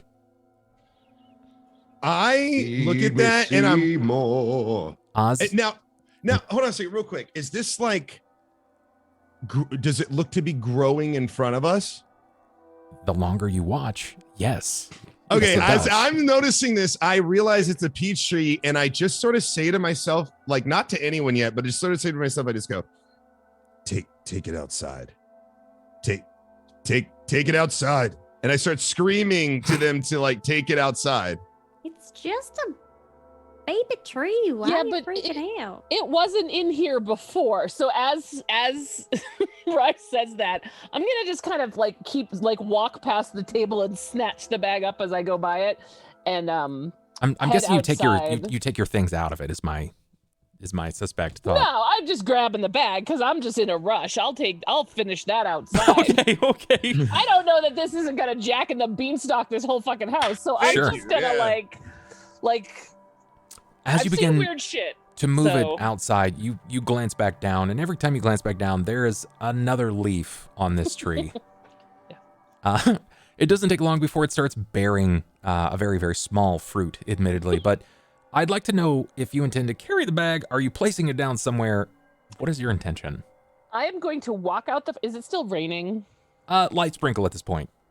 All right, so I'm gonna walk out the front door, outside the gates, and I'm just gonna drop the bag.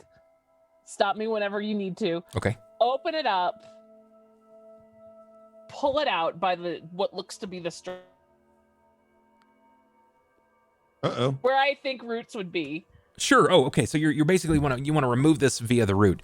When you seem to like kind of pull on this, you feel the thickness of this seem to not quite double in size in your hand, but the roots are also like they're bound to the leather of your bag. Like you're trying to tug it out of the earth, but it's your bag. So every time you pull on it, you're just kind of yanking the bag.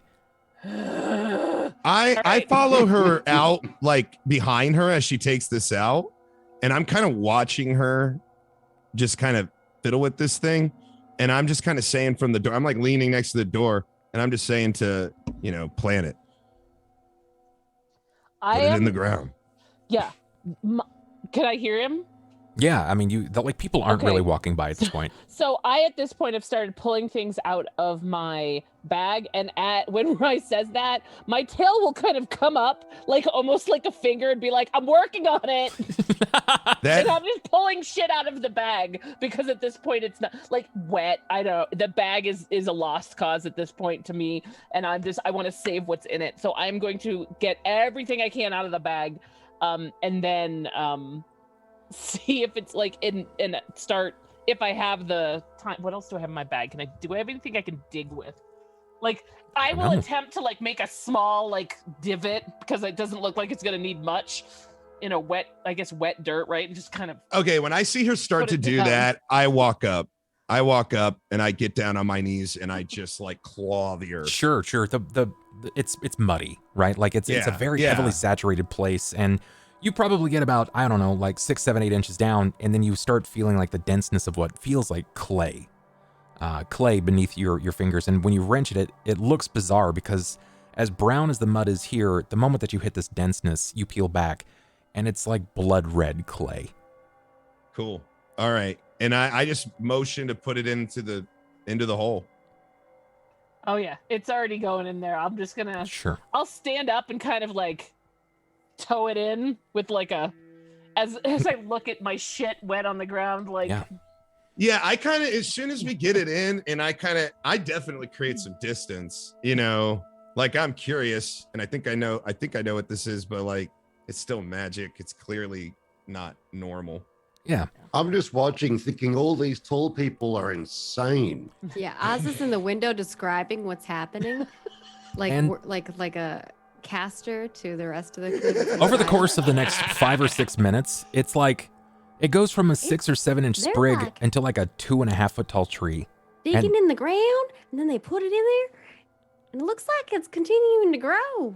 I'm gonna side eye it with like this is bullshit look, and like take my coat up and just start to like pick shit up and like almost like not like super mad, but like that kind of like, this is fine. Yeah, this is great. Mm-hmm, should have thrown it in the fire. This is not a safe work environment. And then I will stand there in the rain for a couple minutes with my shit in my coat and just kind of watch it grow. It continues to do so, and it will do so for the next 15 or so minutes before it reaches full maturity and actually begins bearing peach. Okay, I want to pick off a peach when that happens. If I see, since you said when even in the house it had like a little fruit, I'm gonna wait to see if it bears fruit. It does. It does. It bears sizable peaches, and you are capable of removing them. Yeah, I pick one and I turn around and I say, "Where's Pecker?" They're picking peaches off of the tree now. I'm gonna. Can I? Because I don't. I am smart. Can I detect? Can I pull a peach off and detect magic on the peach? Yeah. I mean, there's some lingering magic to this. Okay. There's definitely some lingering magic to this, without a doubt. Do we hear the presidents of the United States in the back? Moving to the country, gotta eat a lot of peaches. Like just in the back. Hey, they come in a can. Yeah. They were brought here by a tiefling. So I'm gonna, when he calls for Pecker, I'm gonna look at him and just be like, "What are you chicken?" Point at the house. And take a bite. God, the face. Oz's face, just the open mouth, just oh. Can you use my pecker as an experiment? I'm not outside, so he doesn't know this though.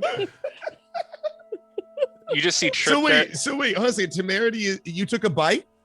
F yeah. You were looking at me like, Yes, are you? you really gonna have the chicken? Is that chicken have a bite? And I'll take a bite of it. Oh my gosh, why is everything Temerity does so awesome to ride?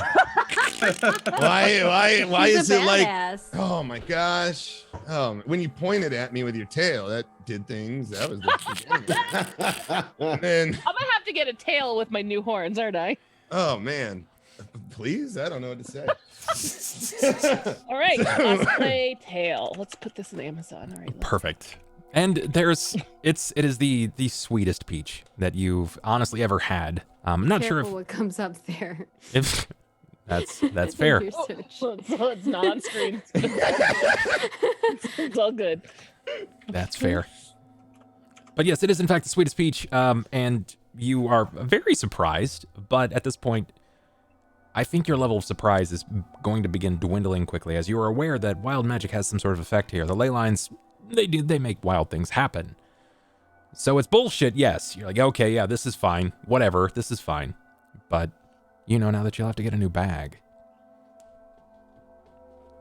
Do you come back in? This tree is like persisting, like it's just a Actually, tree now. Like, now there's like a tree in the middle of the road. I rolled 2d10 to see exactly how many minutes it was going to take to grow to full maturity. So it stays there forever. It's like an actual tree. Congratulations, you planted a tree. Oh my gosh. They put a plaque There on you it. go, Kendra. Hey, well, compared to all the other, plant life around here, it probably looks pretty spectacular. I think. So well, no matter what we do bad as a group, we now have a pro planted a tree. right. Yep. I take a bite. I take the next bite. Yeah, like For right every at 3 it was like, centipedes we kill, we plant a tree. It's like we're fixing our eco Yes. footprint. Yeah. yes, I like it. Yeah, I right like into it. the blood red death clay below our feet. Like, Yeah. That's fine. tasty. It's good. Yeah, I take a bite. It's It's good stuff. yeah. I look at Eli like I'm not eating that. No. We're good. Tripp is literally sitting there like horrified because from pretty much what he's like seeing, it's this woman has so much divine power. She spawned a tree in the matter of minutes. So like he's like holding onto a fork, but like he has it like a throw ready position just in case like Temerity like tries to walk over with like hands out on him. So, Like cold sweat, like shaking. are you like one of those moths to the flame with you and her there, possessed Peverin, or you just can't stay away from the danger? I don't know what's going on, but I have never seen anything like that before. She's going to kill you. I don't want to experience death again. I can tell he's you. already dead.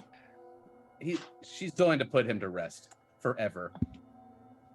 I'm gonna pick some more peaches off the tree You got it. before I go in.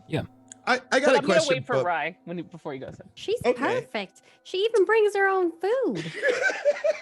Yeah, is there okay? When wild magic happens, is there like some like zany sound that happens that lets everyone know that this was not the intended spell, or are we to take this as Zoink. this is like like like a wild magic sound? No, Like, is there man. any way to indicate that she didn't mean to do this on purpose? The big indicator is when she goes, She just that wasn't supposed to accidentally made a happen. tree. Okay, yeah, I guess that's a good indicator for all right. So, She's like, I promise it. This never happens. I don't get it. I might pick a few more, just like one in each hand, Sure. and I'll just turn around and give her a look and kind of shrug my shoulders, smile a little bit, and kind of, hey, after you, milady. Maybe even a little impressed. Can I tell he's impressed? Because I have one more thing I want to do. I think you're. I'm not hiding it. He's not hiding it. And when you like glance around, I think even Oz is in the window, like, Like just watching full mouth agape. Do I need to roll anything if I want to try to grab? Like I can't like use it as a weapon, but if I want to grab one last peach with my tail, can I do so? It's you have tantamount control of whatever your person does, as long as you're not like trying. Like, can I bench press a truck with my tail? Like, well, let's be a little realistic Probably here. Not. Yeah. Well, I guess then on my way past Rye, like waiting for him to start moving, but I'll just grab another peach. You got it. With my tail. And bring it around to me. Is Rye being flirted with again? He does not understand. He just. Your fucking head just disappeared off of your body. You lean back in the green screen. Oh my God. That's messed up, dude. That's not okay. Oh, that's good. I didn't do it that time, but oh my God. Oh man, he didn't. Oh, there it goes. There it goes. Now you gotta look at the stream. Oh man. man. Let's see if I can like get back and then like still See it. It's like trying to recognize your face. I can't. Yeah. I thought that was going somewhere else. It's wild magic. Yeah. It's funny. Right. When we come in, I'm gonna hand Peach to Oz. They're really good. And I'll put the rest kind of like on the table in the same room where the fireplace was, where the tree spawned. As you can see that her coat is just like loaded to the teeth with all of the things that were in her backpack. You can tell that like she's basically a piñata of peaches and armaments from the church. Oh yeah, Oz already has on his to-do list to craft Temerity a bag. What? I don't know why, but like all I can see is like Rye's like, is she flirting with me? And Oz is looking in the window like, what a woman. Like, I'm gonna make her a bag. Yeah. Yeah. Need to make a bag for Pecker. Yeah. I've got a that question, bucket. and it does have relevance. What does your tail look like? It's a good question. I think the not to be like full critical role, but I think most tiefling tails are like pointed at the end, or have like a little tuft at the end. I think mine's probably more tufty with like, I don't know, it's probably got some little prehensile things inside of it, like not like handsy, but like. You have any rings on it by chance? Any like golden rings or silver Oh, rings or anything like there should be, that? but there's not yet. We have to find some rings. You can. There's a lot I of don't want to excitement go in like that. all like metagaming, but like I'm not gonna say, oh yeah, I had. At the end of this totally campaign, one of us is gonna give you a ring, so don't worry. Okay, and we'll see if it goes on my tail or my hand, probably tail or my horn. That's fair. Wherever you want it. I gotta decorate this. This is a level 1 character. I got it's a canvas. Lord of mercy. I love it. Can I I'll be in the room. I'll start like polishing my stuff since we just got out of combat in the rain. I'm really a stickler for keeping my gear in order. Of course. Can I Rise stuff's really messed up too, right? Like how would repairing that? Rye doesn't really have equipment. Like he doesn't like a sword or anything like that. But you can see that his leather armor. I think you're in studded leather or just leather? No, I was actually. Oh, is that you? Oh, For sorry. Are Rye. you talking to me? For Rye. For Rye? Okay. What's it called? Lamellar leather. Lamellar, yes. It's a leather style armor, and you are much more proficient with metal goods. This is you need to find a leather crafter or some sort of a tanner of sorts. It wasn't looking that great to begin with, to be honest. So I'll just be polishing my stuff, cleaning it off, and staring down at Pevra and trying to figure out what to do with this guy. Okay. Temerity, when you come back in, you place these peaches off and some of your belongings probably to the side, and it appears that Eli has begun sort of treating some of his gear, making sure that it's up to snuff. This is something that he's done regularly. You've seen it now especially since you guys have shared a room. But Peverin sort of sits pensively at the table.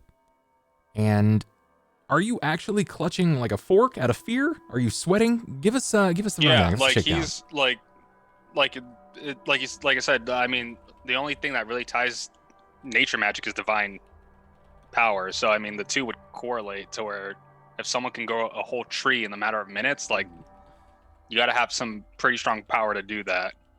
Like even like while he was alive, that's a pretty amazing feat to do.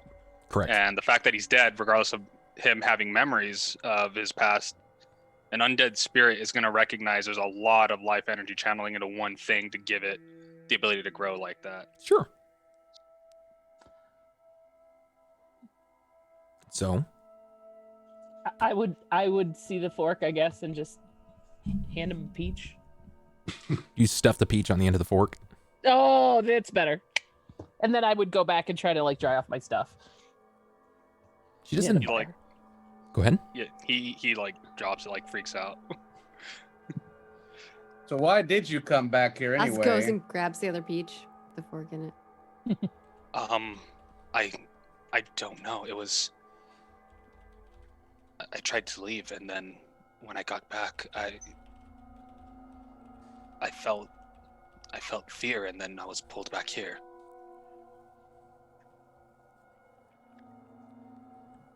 When you left, where did you go?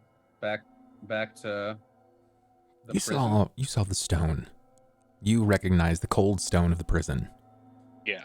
But you felt this palpable fear pull you back, almost like picking up a phone. There was an immediate connection, and it pulled you back into the body of Peverin. You don't know if it's something that you did or if it's something that he did, but you didn't have a say in the matter. It was very sudden. I was only there for a moment, and then, like I said, I was back, but I didn't choose to come back, at least not to him. Well, whatever's letting all these, whatever you are out, you should probably stop it. Rye Or walks we could in. just leave. Oh, go ahead. That's another option. Go ahead, Rye. You walk in. Yeah, I walk in with the 2 peaches, and I walk over to Torvin. And I kind of I don't really look at him. I just kind of walk up. My eyes are on Peverin, and I kind of just go to hand him a peach. I look at like it's a fish for a couple of seconds and put it down on the table. I then lean in a little bit and I point at Peverin and I say, I think that one's possessed. You think? Did the Pretty eyes sure give we it all away? know this by now. Rye's been in and out. Like he hasn't really seen Peverin actually, and I know that Torvin has been out of it too. So I think Oz will hand you the planchette. hand me. Yeah. I take it. Be Well, careful with that thing. In your hand, you have just a take a gander and you'll find for yourself. Is there very anything about my hometown that this reminds me of, or anything? Like when I look at this, is this something that are there inscriptions or symbols? You may have seen something akin to this, but it was something that never really fell into your hands. Nidal is, at the best of times, a scary place. And at the worst of times, it's an absolute nightmare. For someone to flourish in that space, you kind of have to know the ins and outs and the arounds of it. And you are not completely unknown to what this is, though you may have never used one. You just know that those that sort of commune with the dead in some fashion may use this. Yeah, I hand it back. I take it and I kind of look it around, and Well, you gotta put it up to your eye so you can see. no thanks. And I sort of just hand it back to you. All right. Temerity, do you think if we took him to the church, they might have a solution for exorcising whatever might be possessing Peverin? I would be opposed to that. No one Please. cares about your opinion, though, Body Snatcher. I'm sure you would. I didn't take his body. I was pulled into it. We're gonna pull you right out, so don't you worry. So I'll stand up since Eli brought me back into it and turn around and approach Mr. Doesn't have a fork anymore So, why are you in this body then? Because I don't disagree with this course of action, and you either need to convince us why we should not do just that, or have me take care of you, or, those are your options, really. Tell us why you are here. I don't know. I've been in the prison this whole time until recently. Up until, I think, yesterday. And just why were you in prison in the first place? No, exactly. Well, that's easy. He kind of looks around for a while, and you could tell as if he wanted to explain to you. But he's drawing at straws. You've seen this before when someone either conveniently forgets information or it's just amnesiac by design. He can't seem to recall. If you'd like to sense motive, you can, if you're feeling confident. I sense motive. Would Crit, Rye's trying to wow, holy crap. Well, Rye's trying to figure out if are we hearing Peverin's voice or are we hearing Tripp's voice? See, it's bizarre because at times it sounds like you're hearing Peverin and then you're hearing Tripp. But when you really focus on it, you just kind of close your eyes and take it in, you're hearing both. It's a dual tone. Does it remind me of how my voice sounded in my vision? Yes, it does. Really? It doesn't sound like the voice that was speaking to you. It sounded like my voice. Your voice. Okay, that's... As Peverin keeps trying to recall, you see him like getting nervous again, and he starts like shuffling the coin back and forth. Like it's like he keeps trying to say the answer, but he keeps forgetting, and then you see him kind of just stop.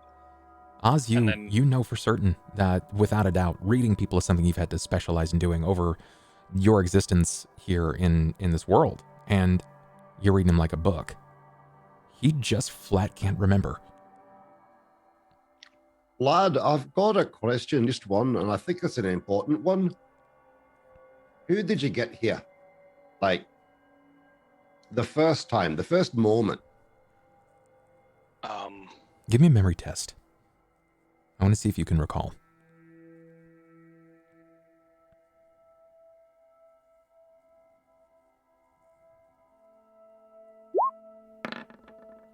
Tripp, you were in the walls. You're hearing the screams of those that lurked the halls. The unquiet undead. A flash of lightning. And a sense of electricity in the air. And the first image that you saw, aside from the lights being flipped on in an instant, was Oz holding the planchette to his eye. That was the first bit of life you've seen outside of the prison walls since. Well, the usual sounds of the dead that I hear all the time. But then he like stops, like almost not like mad, but like surprised yet, like, oh, it was like he points to Oz. You pulled me. I didn't do with anything. That, and he points right at the planchette.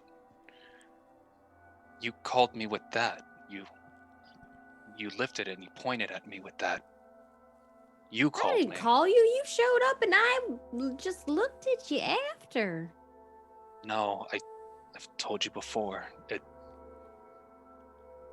When you gaze through that, it's like you're pointing. You're pointing at us. You called me to you. Or at least you called me here to this location. Well, let's not use this anymore. And he Eli, can we put this in a wee box, maybe? Right. We should put it in that box. Or we could try to destroy it. You see Tripp, like he starts clutching at his head, like, and he starts shaking. He's like, why was I in Harrowstone? I think you Did I deserve to be not there? going to remember. I have to have been, right? That's the only reason that someone like me would be there. I deserve to be there. Well, that's usually what happens. At this, Rye has been listening to Tripp speak and starting to kind of hear and make a connection.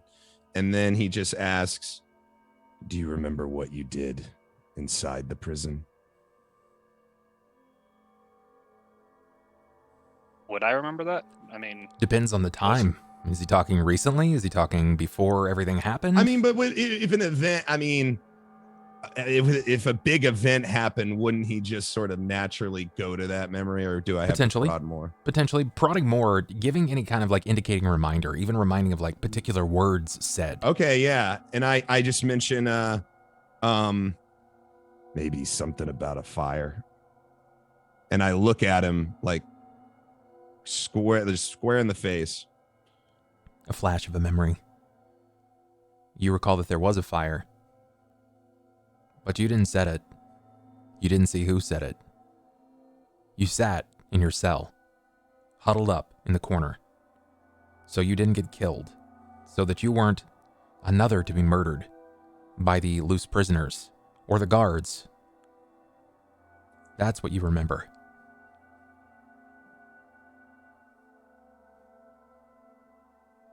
I think I remember. There was fire, smoke, but I wasn't the one that caused it. I was hiding. I kept my door locked. I didn't want to be hurt. I was scared. Scared to leave, scared to be among them. Them? The prisoners that were trying to escape. I feel like they were running past my cell in droves at one point, and then I just heard noises, screams. The screams that I hear now. Do you remember anyone speaking to you that night with the fire? Memory test.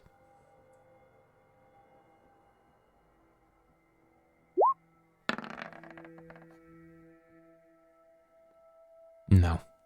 Many people spoke to you, guards and prisoners I'll alike. reroll it. Go for I'll it. take it. Oh, what? Many people spoke to you, many guards and prisoners alike, but nothing sticks out. No, not that I know of. I'm sorry. At this, Rye looks over at Eli and kind of shakes his head and, kind of back to the planchette. I wouldn't destroy something like that. There's usually fail-safes, some sort of mechanism there that probably only those with the magical arts should tamper with. And I look around at like Oz and Temerity. Maybe if I go back, maybe that'll help. I'd rather take him to the church and see if there's something they can do first than put the boy's body in any harm. We won't let the boy come to any harm. But if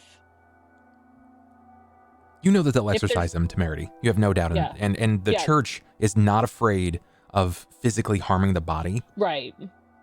For the means of removal. Yeah.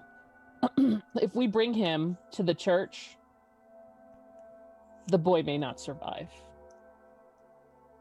But if we can figure out a way to uncouple the two, he has a chance. A better chance. A fighting chance. Well, if the only way that we can have a chance to save him lies at Harrowstone, then I feel it is my duty to inform his father on what needs to be done and what is going on, because he's still lacking information, and I gave him my word that I would protect his son while he was in my stead. You see Tripp kind of like look to the corner. Can you convince your dad of anything to have him go away? You're saying this to Pevrin? Like he's trying to talk to Pevrin. Oh, sure. So this looks a little strange to everybody. Like he says this to himself. And there's no response. There's no response back. You don't know how it works, but you know that something has him there. Maybe he's asleep. Maybe he's just writing passenger. But he's not responding. Think still.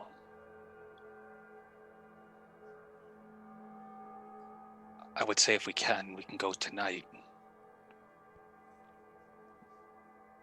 I don't know how the time affects me or this boy, but I know I don't sleep. Well, that's unsettling.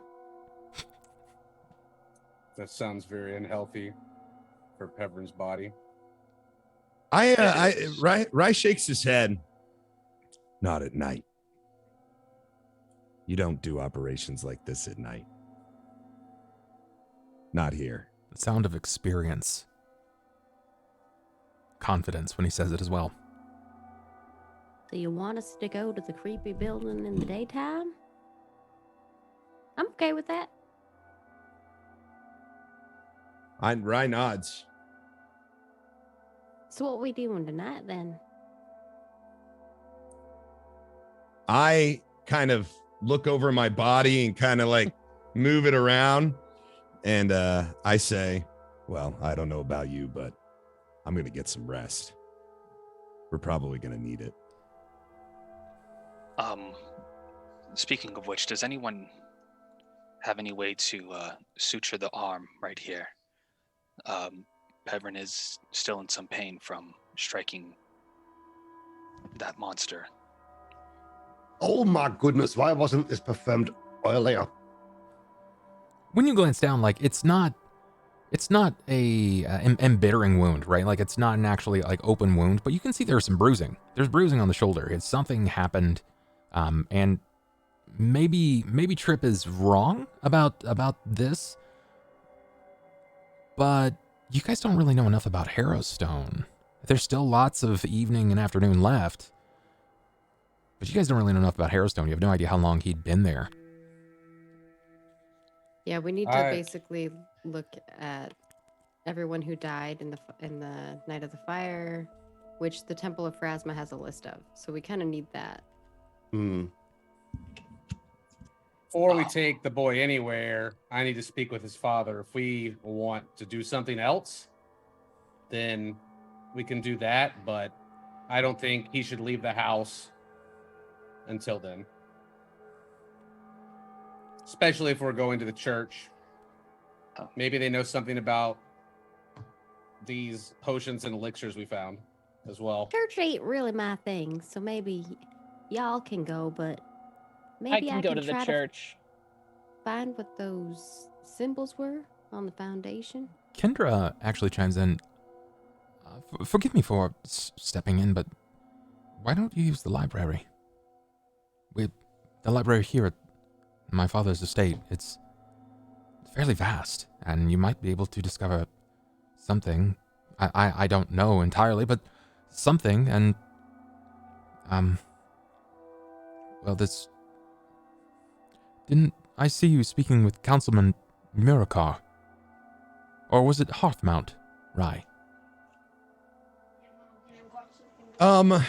Does Rye even recall? It feels like forever since. Wasn't it the? It was Vashian First Hearthmount. one. Yeah, Vashian Hearthmount. Okay. He spoke to you about how well you had composed yourself during the burial, and how you were basically accosted by some of the local farmers.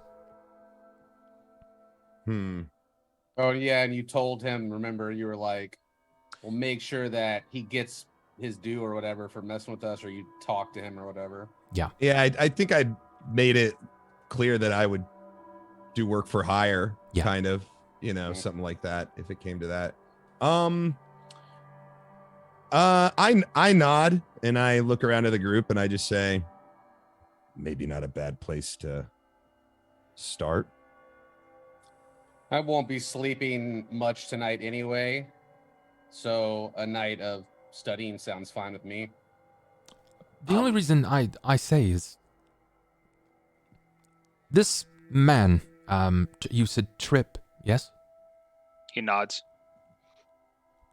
Tripp didn't have to come back here.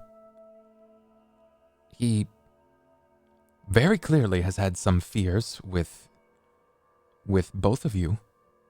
I'm assuming that he's seen your holy symbols, and from my understanding, those that serve the church are often of direct fear to those that lurk from undeath.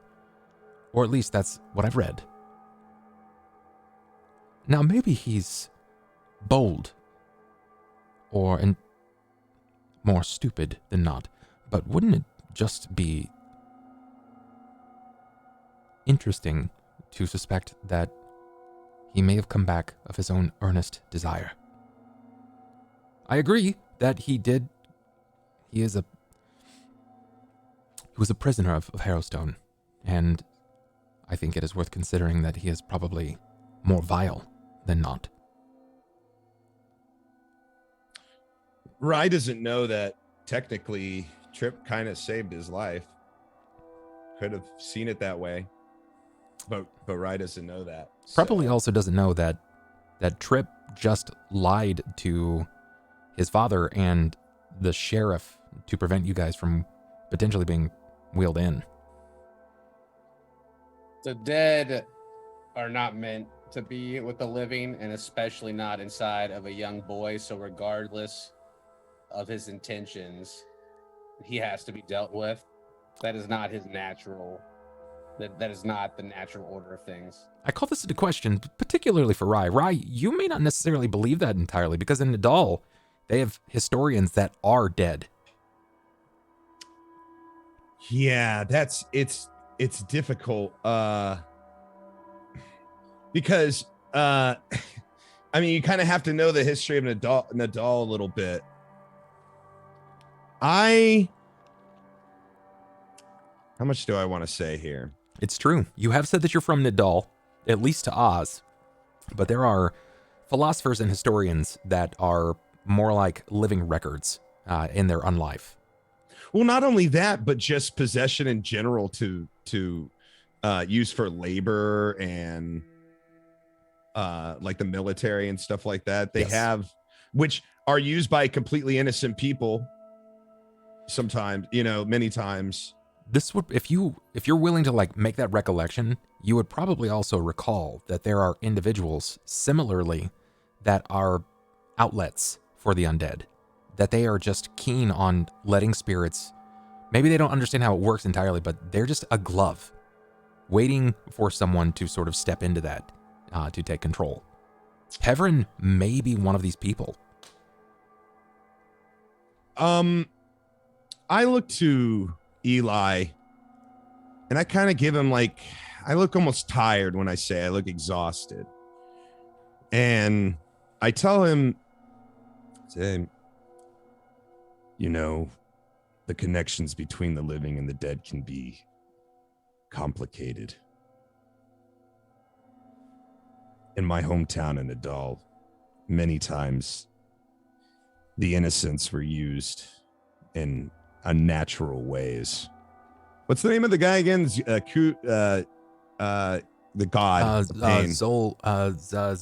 Zoltan Tool? I can't remember. It's definitely not Zoltan. Zoltan. Zoltan. It's right off the top of my head. Zon-Kuthon, thank you. Yes, thank you very much. Zon-Kuthon. You understand that Zon-Kuthon is not interested in death. He is interested in pain, prolonging the deaths of people to the point where fanatics sacrifice themselves to his devices, and they are not above using the innocent for their own means. You could do irreparable damage to the boy should you try to separate them, or you may save the boy's life. It's a risky thing, And in my experience, it doesn't ever end well.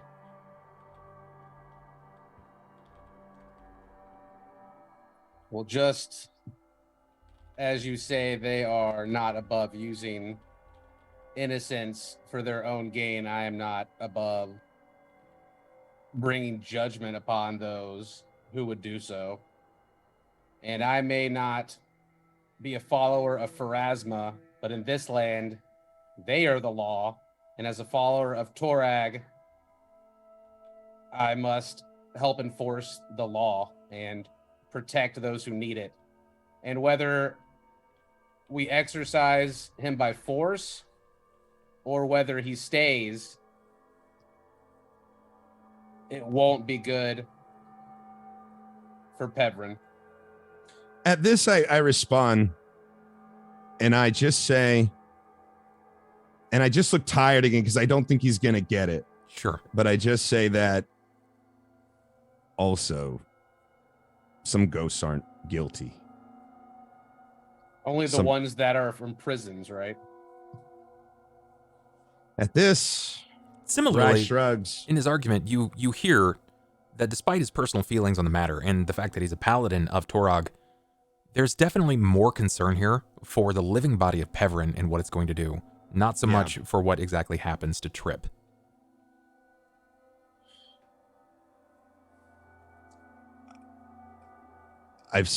Man, I'm stuck somewhere between wanting to argue this point, but not necessarily like go too deep. Also,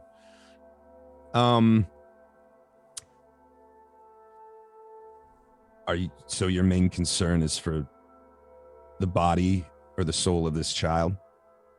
Mind, body, and soul. And you believe that by expelling this spirit that you're going to save that mind, body, and soul?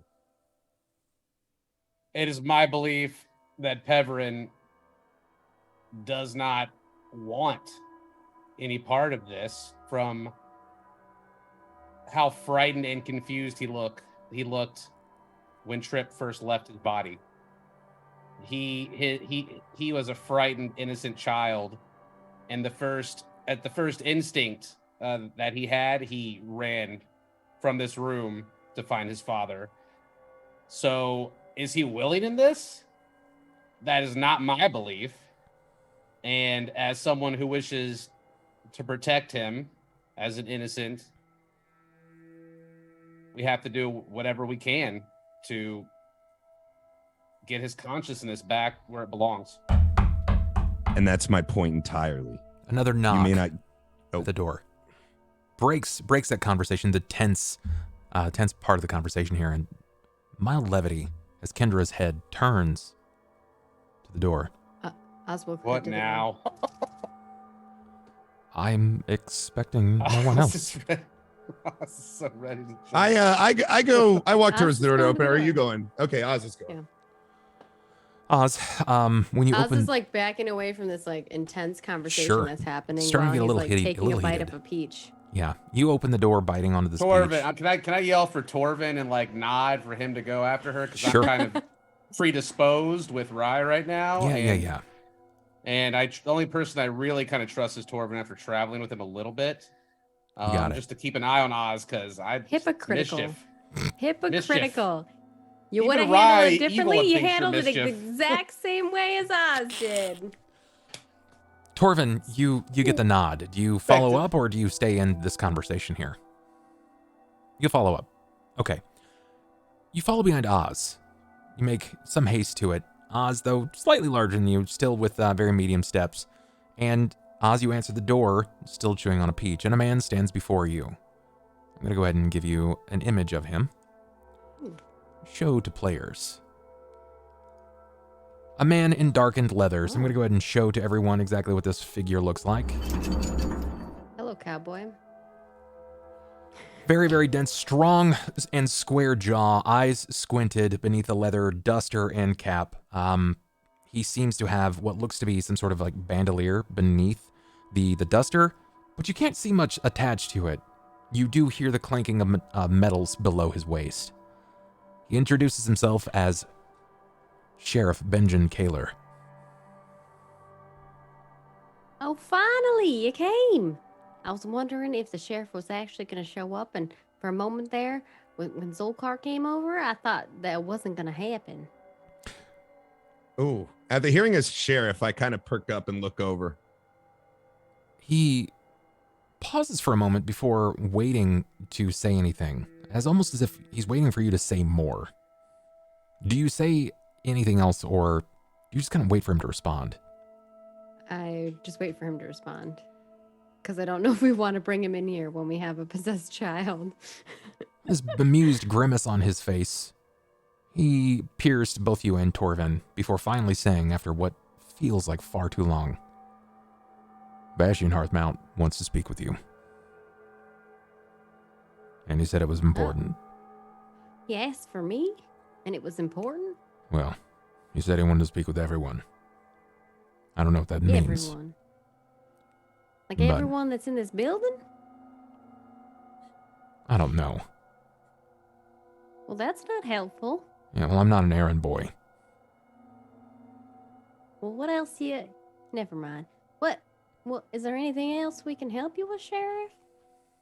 With this look of like, I haven't got time for this, he turns and he says to you, Torvin and Oz, come to the monument. Bastion said that you should find him there. There's something you need to see. I don't know why he doesn't leave it to me. Throws his hands up as he's walking away. But apparently you're the ones for this job. All right. Well, got eyes, so I guess I can look at a monument. I look at Torvin. You're muted. Can't hear you. You're muted. You're muted. We can't hear you. Yeah, we can. You're muted. We can hear you. Wyld, you're muted. I have no idea what's going on with this lad either, but we best get the others as well. All right. Well, we'll see you there. He kind of shouts to the sheriff. There's no response. I had some questions for him, and he just wandered off. I like his hat, though. And I close the door. I'm gonna get that hat. At hearing the name, we heard this, right? Like, yeah. Okay. At hearing the name, I kind of look to the group and I kind of break the tension with Eli, or at least try to. And I tell them that, yeah, that guy pulled me aside. Might have even offered me a job. Seems on the up and up. Maybe we should check it out. The sheriff didn't. Vashian Hearthmount. No, yeah, Vashian. Yeah, that's the guy he was referring to. Yeah, yes. Okay. Yeah, sorry if I didn't make that clear. Well, I'm not letting this one out of my sight. And when you say that, you look to the table and he's gone. Yikes. Yikes. Wait, who's gone? Peverin is missing. Quick perception just to see if I can see where he went, or if he sure. Go for it. Sure. Elusive little. I like this kid. I look at Rye for 2 seconds and he's freaking killing us a second. 29. Nice. Damn, 19 and a 21. It's not enough to see where Peverin has gone, but Rye, you try to put as much together here as you possibly can. And you notice that the clothes are missing. The clothes that were drying by the fire. Peverin's clothes, they're certainly boys' clothes, not meant for something that a man wouldn't even fit. Oz, to be honest. It takes a few moments before he will reappear. I would say at most a minute goes by before finally reappearing, and he seems to be fixing his clothes, trying to kind of feel it out on his person. Peverin stands before you. He's dressed in his clothes. Well, I sigh. I just kind of point to him. Make a Puts little yeah, and you notice he actually has what looks similar, almost like a it would be like a long, almost like colonial coat for like someone his age, but there the belt that he has also seems to have like a bunch of like little like pockets on it, and he just kind of like stuff. Did I eat too many mushrooms? He's just kind of looking over himself, and then he just goes, okay. What's the plan?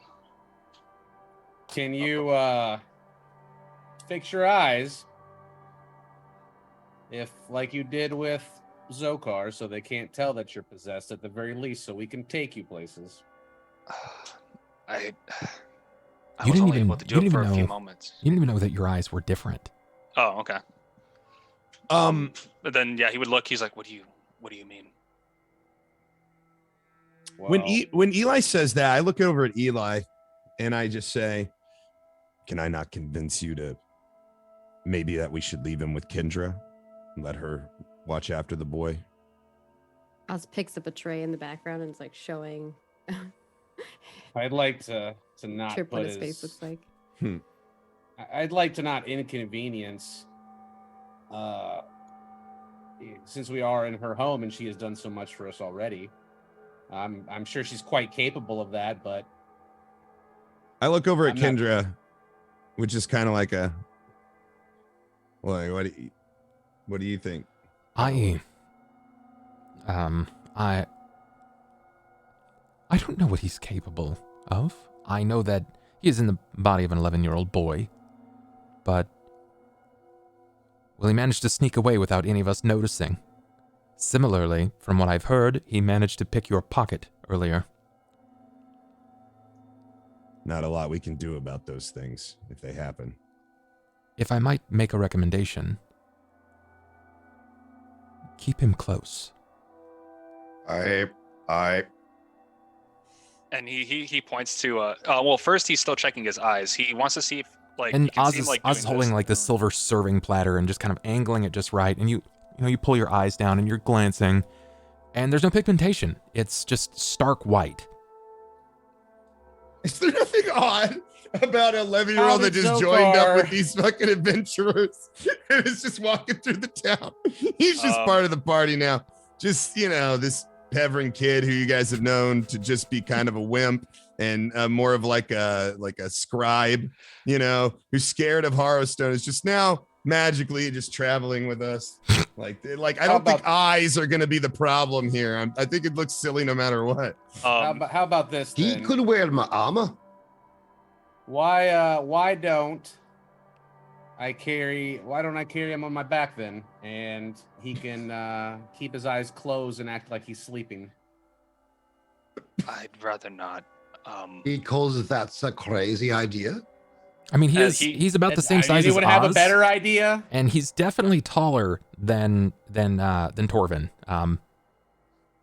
Just putting that out there. Maybe not as heavy, but definitely a few inches taller than Torvin is. He kind of starts moving between Torvin and Oz. These two seem to have more of the right mindset. I'll stay close by all of you guys, and we can hopefully get something done, because as I said, I don't want to be in here if I can help it. At the very least, I can feel when he is getting exhausted. The longer I wait here, the longer he gets subjected to any damage that I might be causing him that I don't want to do. I think we should get a move on. If you I don't think the we sheriff can, seemed very happy about it, and Vashian's probably not going to be either. And also, didn't Professor L tell us to hurry? This was an urgent matter. that is all true. But if you think that we're going to roll up to some monument with a council member and a eye-whited child of the tavern keeper, and they're just going to be okay with that, you're crazier than me trying to carry him on my back. All right, well then, why don't you stay and watch him? I will, if you feel confident. He did ask for all of us, though. Is no one That's concerned about what happens when Peverin does come back and freaks out at any moment in any situation? I'm freaked out about this entire situation, Rye. As am I. You don't need could to we be at freaked least out. put you in a hood then? Maybe a hood, a cloak to cover your face. That's fine. And he looks over to Temerity, and if you're going to tell me not to be freaked out, with the display of power that the both of you have displayed in the very short manner of time that I have been out of Harrowstone, that would be a foolish statement in of itself. You have talked about obliterating my very existence, and I wish to remain intact as much as I am a spirit already, but... He's beginning to fall over his words as he's saying Right. this. He's very clearly like marveling. All right. Well, I will. Don't worry. I didn't mean you. You should worry. I meant Oz. He's fine. He doesn't have to worry. You probably should, though. I'm just, Rigis is like contemplating everything. He just kind of turns around. He just says, sort of under his breath, but loud enough for you guys to hear. And he's just like, I don't like this. Would you have me stay here with him then? I think that might... At risk of the council member being Perhaps displeased. perhaps I should go talk to Vashian. Vashian. Perhaps I should go talk to Vashian. He seemed to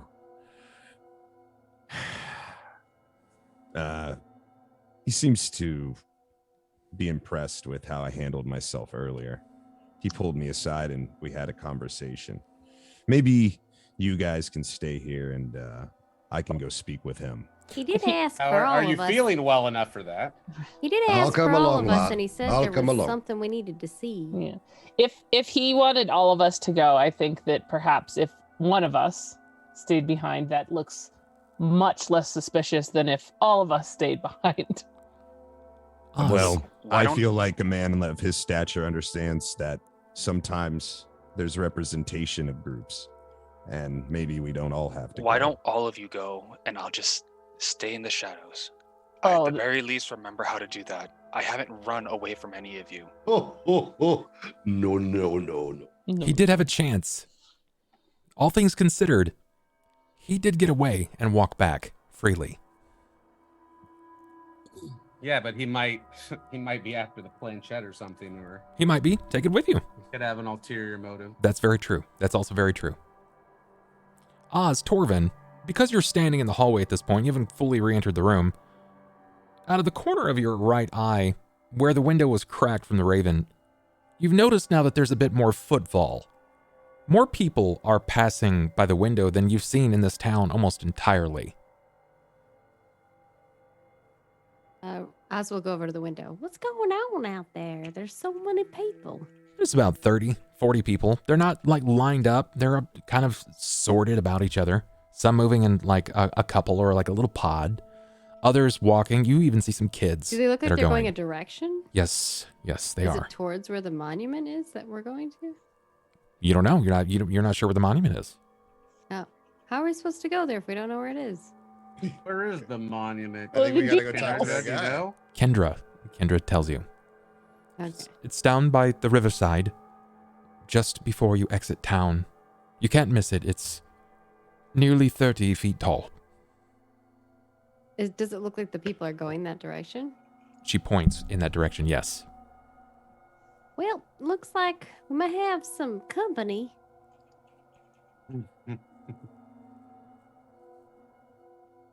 No, really, there's a lot of people out there walking that direction. I'll take a peek. That's odd. Oof, the boy stays here. You can see people, adults and children alike. They seem to be making a bit of a spectacle of it. It's like watching those kind of move to like a county fair.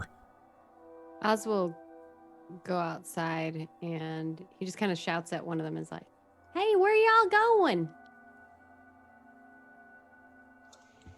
Let me see here. Let me see if anybody says anything. Like, oh my god, a goblin.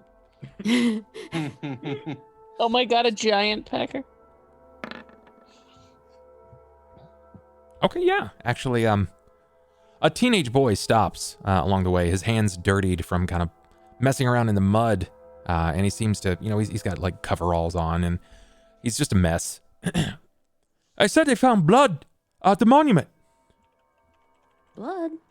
Anything else you heard? I don't know. It's what we're going to see. Fair enough. All right, well, I kind of look back at in there, and I head back to the door. Think I should stay here with the boy, and all of you should go. Apparently, they found blood at the monument. That's all I could get out of them. I stand up, or I guess I was already standing. I walk towards the door to Oz. I look back at Eli and Tripp and kind of just shake my head, like I'm kind of over it. I've said my piece, what he wants to do with him at this point is whatever. And I walk out to see what the commotion is too. Okay, so who all is going and who is staying? Yep, heading on down. I trust that Eli's not gonna do anything to hurt the boy. I'll do my best. So I'll go as well. Okay. Bub, is there anything about the way that they're walking or like the way that this is happening that I guess this isn't like an actual fair or something like that? No. Okay. All right. It's just something different. You know, Yeah. like the small mind mentality where people are like, oh, did you hear about what happened? Whoa, what happened? Like, well, you got to go see your first hand. Gotcha. It's kind of what's happening. Okay. All right. So commotion. Yeah. I walk out, and when I walk out, I kind of look back at the house. I see if there's anybody coming with me. But Looks like Oz and Torvin and Temerity. okay. I look at him and I sort of just shrug. And I just say to him, we got to get a handle on what's happening here. And I turn around and I things are moving start too fast. Yeah, exactly. Yeah. So I nod to Torvin, just like in agreement. And then I turn around, I start walking in the direction people are headed. Follow. What do you think? And then he just kind of like starts making assumptions and conspiracy theories Eli, of what it might be. Kendra, she doesn't quite come up to you as much as she sort of like moves in your direction, and she has her hands together, and it's a bit of a thing where you do out of like nervousness, and she asks, shouldn't you be going with them? Benjamin he's rather shrewd and angry man, and not that I have any qualms with him, but if he's personally delivering a message, there might be some offense to that. If you don't actually arrive, might see it as a personal jab at either his self-worth or his job. I just figured I might put that out there just to see how you feel.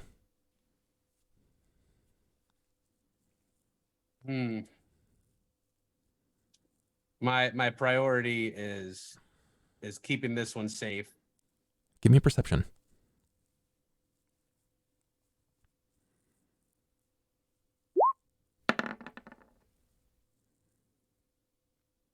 You say, you mull this over in your mind. My priority is to keep this one safe.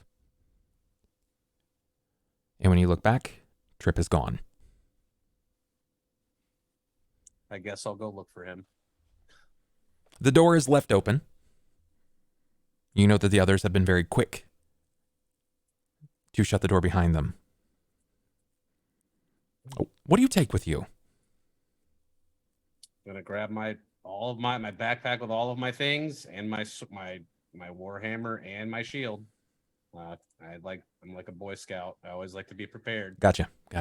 It takes you next to no time. You'd already serviced most of your equipment here, and you've treated the leather as you've polished the steel, whatever you have to in order to keep it in its primest point. The best it can be. Correct. In the conditions. So you've decided to exit to look for Pevrin. I mean, I'll head in the direction of the group because I feel like that's where Tripp is going to be going anyway. In the shadows. Sure. He asked us like, oh, well, I'll do that, but I'm feeling like he's just going to do it because, like, he's been doing whatever he wanted so far. Right. I'm gonna watch this boy. Wait, where'd you go?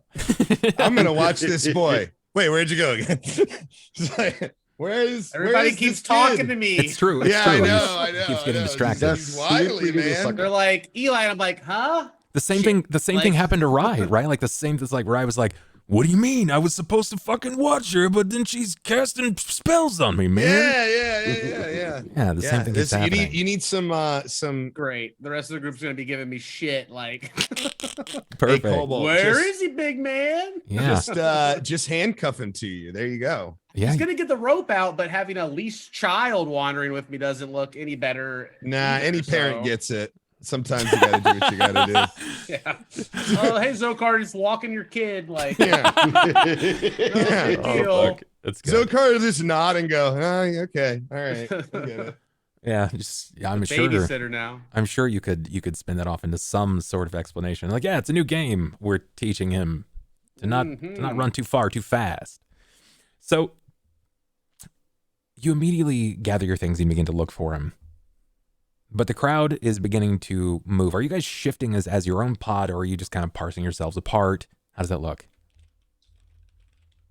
Nonchalantly Oz would be- walking forward, largely. Yeah.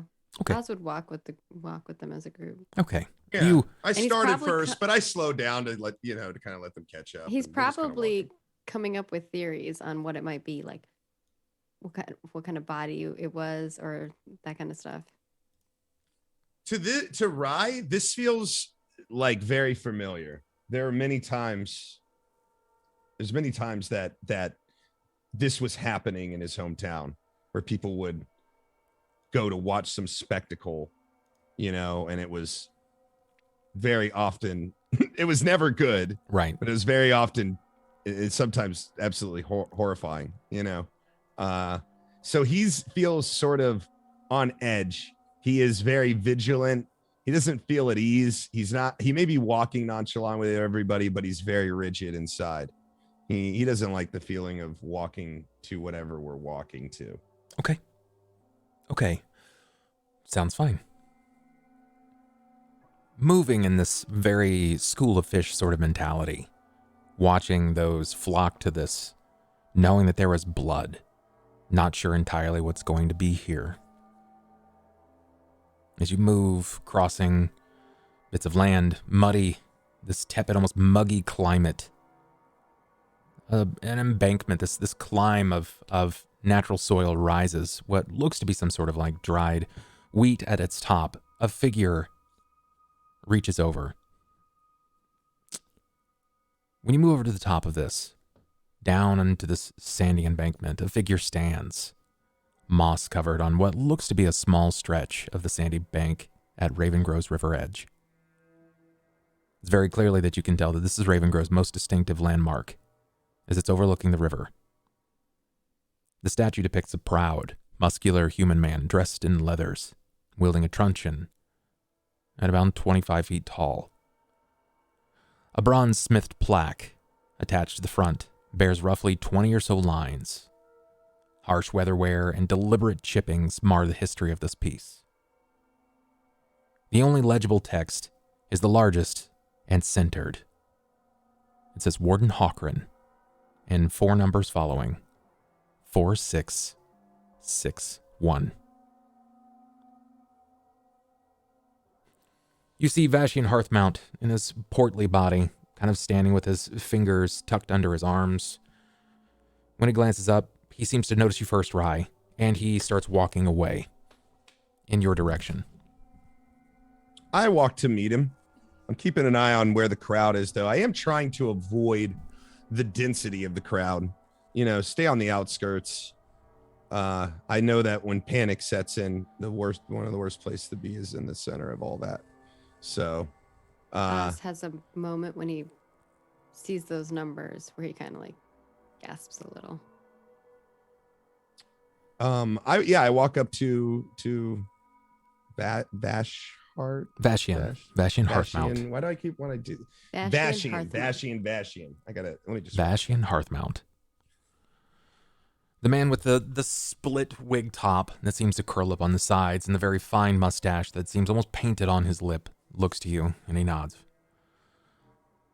I've summoned you from Sheriff Benjamin Kayla. We Well, this is in as many as a few days. We've had some wry happenings occur, and it felt prominent to speak of it to you and to yours. I can't say I see all of you yet. Is everyone arriving? Some are a little bit behind, but I think we're mostly on our way. I think the stout man with the shield hammer, I think his name's Eli. Yeah, He's staying back. And that's when you kind of see me walking up a few minutes late behind. I feel very embarrassed and shame that I was unable to fulfill my duty.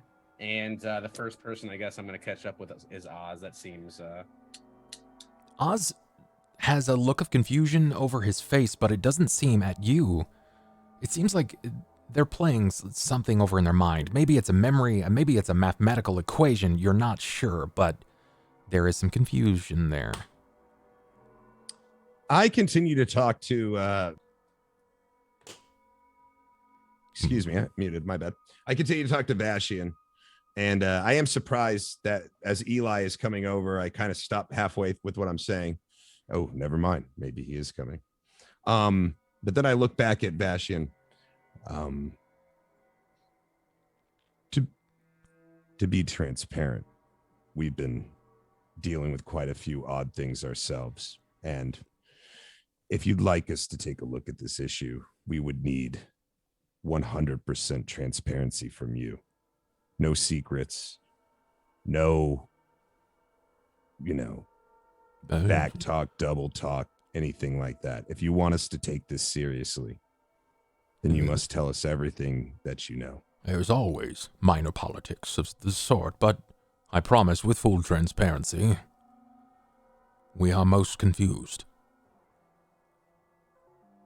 He points to the statue. You can see, after letting your eyes sort of paint over it multiple times, that something does stand out.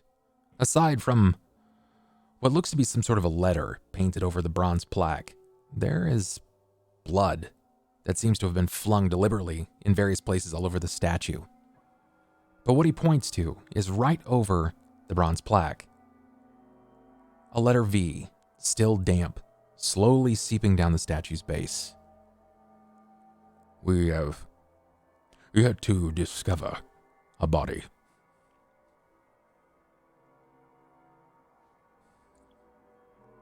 How many have you discovered before this? Well, it was brought to us by one of the locals in the town. They came to us immediate, their face stark white with fear. And Benjen reported to me immediately. Who saw the body first? I'll seek with Benjen, and he should be able to affront me a name. I nod at that. I look out. I'm not looking at him. I'm just kind of looking around. And I kind of talk outward, quiet though, so you can hear me. You got a real problem here. Very dark omens. Things for my homeland. You're in a lot of trouble. There is a shadow that has lurked over Ravengrove for quite some time, and it's something that we wish to, with amenable efforts, of course, put this behind us. And how much is that worth to you? Are you suggesting that you can quell these issues for coin? At that, I shake my head. I say, when it comes to things like this, they never seem to go straight. It's always sideways. And I look around trying to ascertain, who would be better at this than us? I'm looking around and I say, it doesn't seem to me like you have better options. And I happen to have a very personal experience with some of the things that you're dealing with. I look behind me at my group and I say, they're not the most disciplined group I've ever worked with, but they do seem to be useful and have already managed to save my life once. I show him kind of where, like if there's anything to show him, and maybe there's not, if there's some scarring or something. Just a light scar, but it looks aged as far as you can tell. And I mentioned that Father Grimborough helped me with that, but it was much worse than it appears. They've got a random assortment of skills, I think, and I don't know, to be transparent. I don't know what they're fully capable of, but the one back there, and I'm quiet at this, and at Temerity, I think she has secrets, and I think she has powers we may not even understand. Noted. Well, I wish to offer you as much as I can, particularly regarding this spot. I know not why the perpetrator or the victim chose this location. It's a place of memorial, if you will. This is, or was, Warden Levar Harkran. He said a bar that not many could have handled or met. The names beneath him were those that died in an accidental fire in 4661. At least this is what I've been told. Not all of them guards, one of them his wife. An unfortunate series of events, I'm afraid.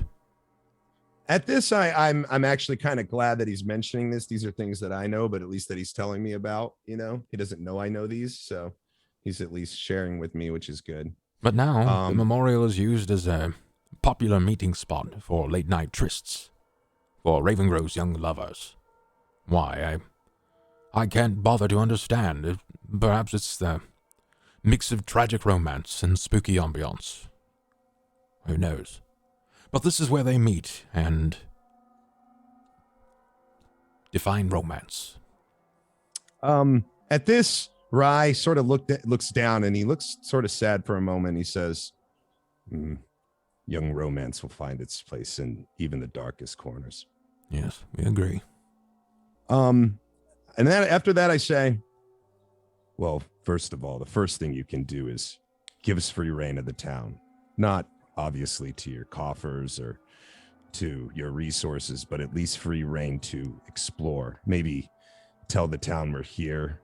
Perhaps encourage the villagers to help us, or at least be kind to us. It doesn't seem like a welcoming sort of place. And I look around. Perhaps with your influence, it would make it easier for us to travel the town and investigate if we knew that the villagers at least understood that we were there to help. Yes, well, I will. He snaps. I have an idea. I will move to the posting polls, and I'll seek Pevrin. And I'll have him write a notice of recent arrivals that will be assisting in studies of... What do you suggest I write? Perhaps, and I point back to Eli, perhaps he can come up with something. He seems to be pretty good with words. Right. Well, I'll be off then. I think there's much to consider here. Right there. I'll be right back. And he seems to kind of take a step away. Give me a perception, Rye. Sure.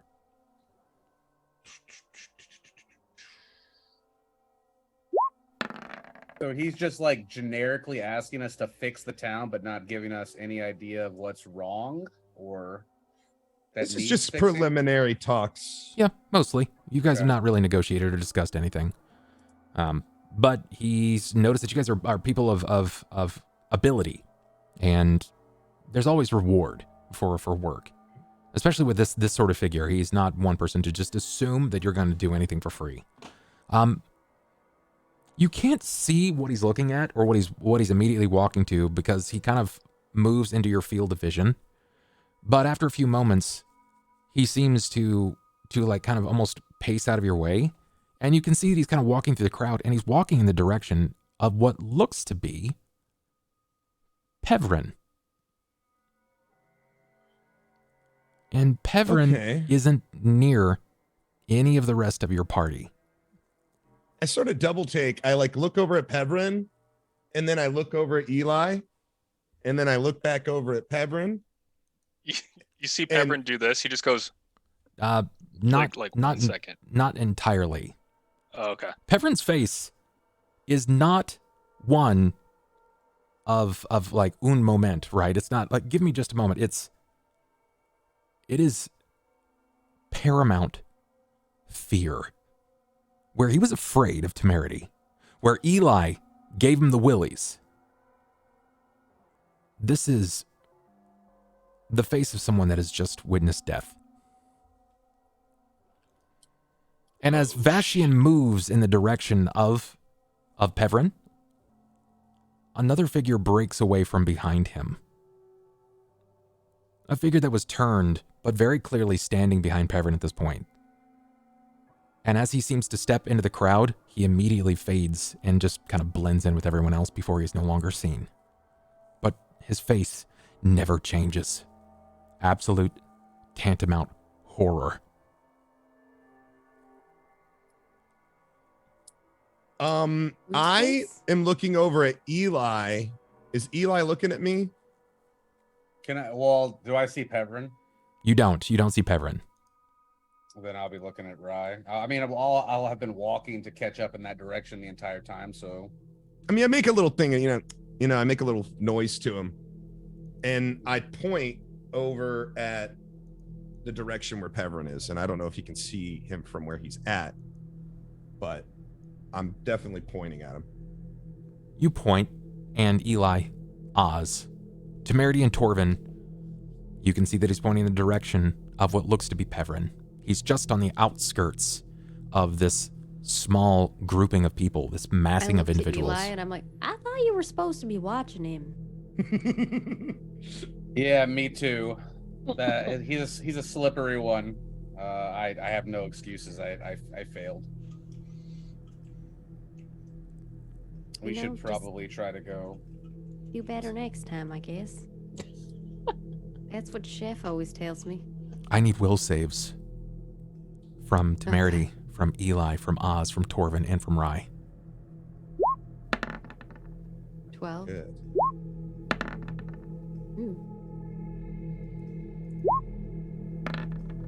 Oh, I thought we were all gonna roll 12s. Temerity, Torvin, you are the only ones that succeed.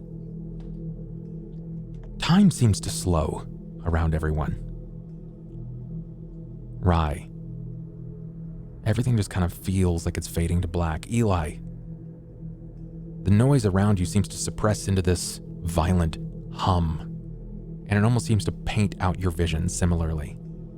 Oz, a very similar situation.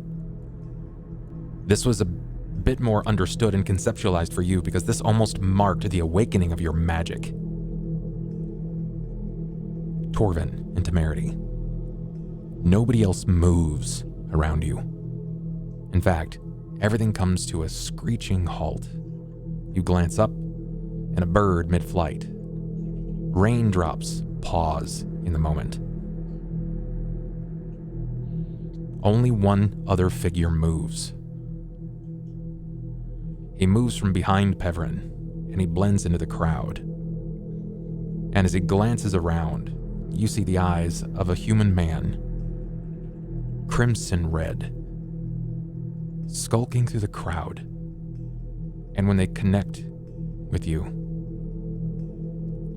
Torvin, he scoffs. You hear it over everything. But Temerity, when he sees you, his lip turns up. And he draws his hand up, pushing his hair over his head.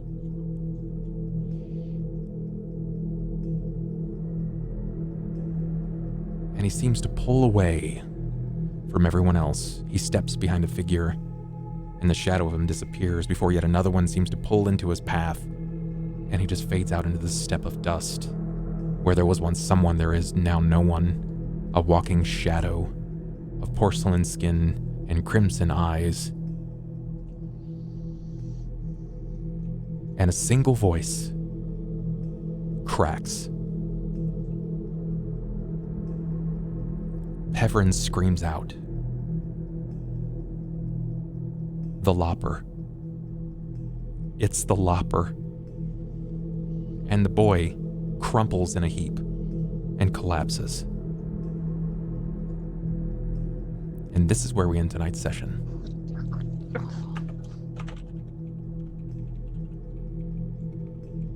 This is all okay. Everything's fine. Everything's fine. I have many notes to make. Nothing's wrong. Wow. Well, that marks session 5. Guys, I know that Ello at this point has to step off to get into his game, so I'm going to go ahead and give all of our players their beautiful cast out, give them their shout outs, give them everything they need. Let's make sure that I've got it all up, and I will start with my man Cobalt. Tell us about your boss. What are you doing? Where can we find you? CobaltStreak. You know where to find me, guys. That's right. That's right. I love you all. Thanks for hanging out with us while we get nerdy and have fun. I'm having a lot of fun with this. It's Good. Like, I think an obsession now. So, 5 sessions. Yeah. That's all it took. Perfect. That's Cobalt. We've got Misty with Imperial. Tell us about you. What are you doing? Where can we find you? I am slowly trying to sew stuff again, and I'm playing Stardew and just a whole lot of stuff. I'm on front page tomorrow for Women's History Month, so come check that out. And I'm having a COVID discussion on Thursday with a global health advisor to the U.S. State Department on our channel. So if you want to ask questions, all that stuff, that's on Thursday. So those are 2, actually, probably the biggest things I'm doing for like the next 6 months. So Sick. both in the same week. So. That's super cool. And support Bub. Please go sub right now. Do it. Thanks. Twitch Prime is free. I appreciate that, guys. It's true. It is. Wyld. Tell us about you. What are you doing? Where can we find you, boss? Indeed, I'm Wyld over on Twitch, on Twitter, and elsewhere. Probably the best thing to do in regards to my channel is to unsub from me and then to subscribe to Pub. I advise that now. Thank you. All right. Let's see how we can run with this. Maggie, tell us about you. What are you doing? Where can we find you? Well, you can find me at all the places that are MargaretKrohn, because my name is MargaretKrohn. Branding. I do lots of things on the internet. If you like tabletop RPGs, I do tabletop RPG stuffs, and I make them. I actually have a game called Witches and Spellcraft, if you want to check it out. And I also make video games for a living. I'm currently working on a project called Ashes of Creation, and you can find it at Ashes of Creation in all of the places. And yes, this is my true form. Oh, man. Sub to Bub. Or I will get you in your night. Jesus Christ. Okay, and Oh. All right. Oh, man. Ello, tell us about your boss. What are you doing? Where can we find you when your head's not gone? Yeah. Hey, everybody. My name's Ellohime. That's my real name, not my handle. And you guys can find me at Ellohime on Twitch, or Ellohime Twitch on Twitter, which is kind of confusing. Just go to my channel. There's links everywhere if you're really that interested. Thank you, guys, for watching, and thanks everybody here for playing, and thank you, Bub, for hosting and DMing for us. Of course. Xander, you're up, boss. Tell us about you. What are you doing? Where can we find you? Hey everyone, XanderDarks here on Twitch is where you can find me, as well as on Instagram every once in a while. I do things with gaming. Aspiring streamer, so that's also one. And I've often been referred to as a young Denzel with all the wisdom of an old Morgan Freeman. That's typically what people know me for. Literally never heard that, and That was the first thing I said when I met. I've heard it. Yeah, I've heard it. Everyone say, how are you not the only? What are you, some casual? I've seen it on a T-shirt. I'm pretty sure. Yeah, there you go, dude. Like everyone knows. But follow Bub anyway. You know, just give him subs. He needs them. He needs to learn. Thanks. He needs to learn who he is. Thank you. Thank you for that. Hi guys. I only have some regrets for asking Ronald to do this project with me. That's about it. You can find me here continuing with those regrets tomorrow after we close the gap on 200 live sessions with Shackled City, another Pathfinder adventure. I also do a podcast called Stitch Fate, and that's Vampire the Masquerade. Similarly, you can find me Saturdays over on Roll For It with Maggie, and I am getting ready to wrap up The Silence of Shadows with Mathis and Dot and Miss Matchtech. So that's sick. Yeah, that's all you guys really need to know about me. If you haven't followed, I mean, what are you doing with your life? And if you have, make sure you're following literally everyone else here because they're dope and they deserve it, and you guys need good content in your life. So do the damn thing. I'm gonna get out of here so that I can get this after show recorded, and I'm gonna get it up on the Patreon pretty much immediately, guys. So do what you do, stay safe, stay nerdy. We'll catch you tomorrow. Peace. We're out of here.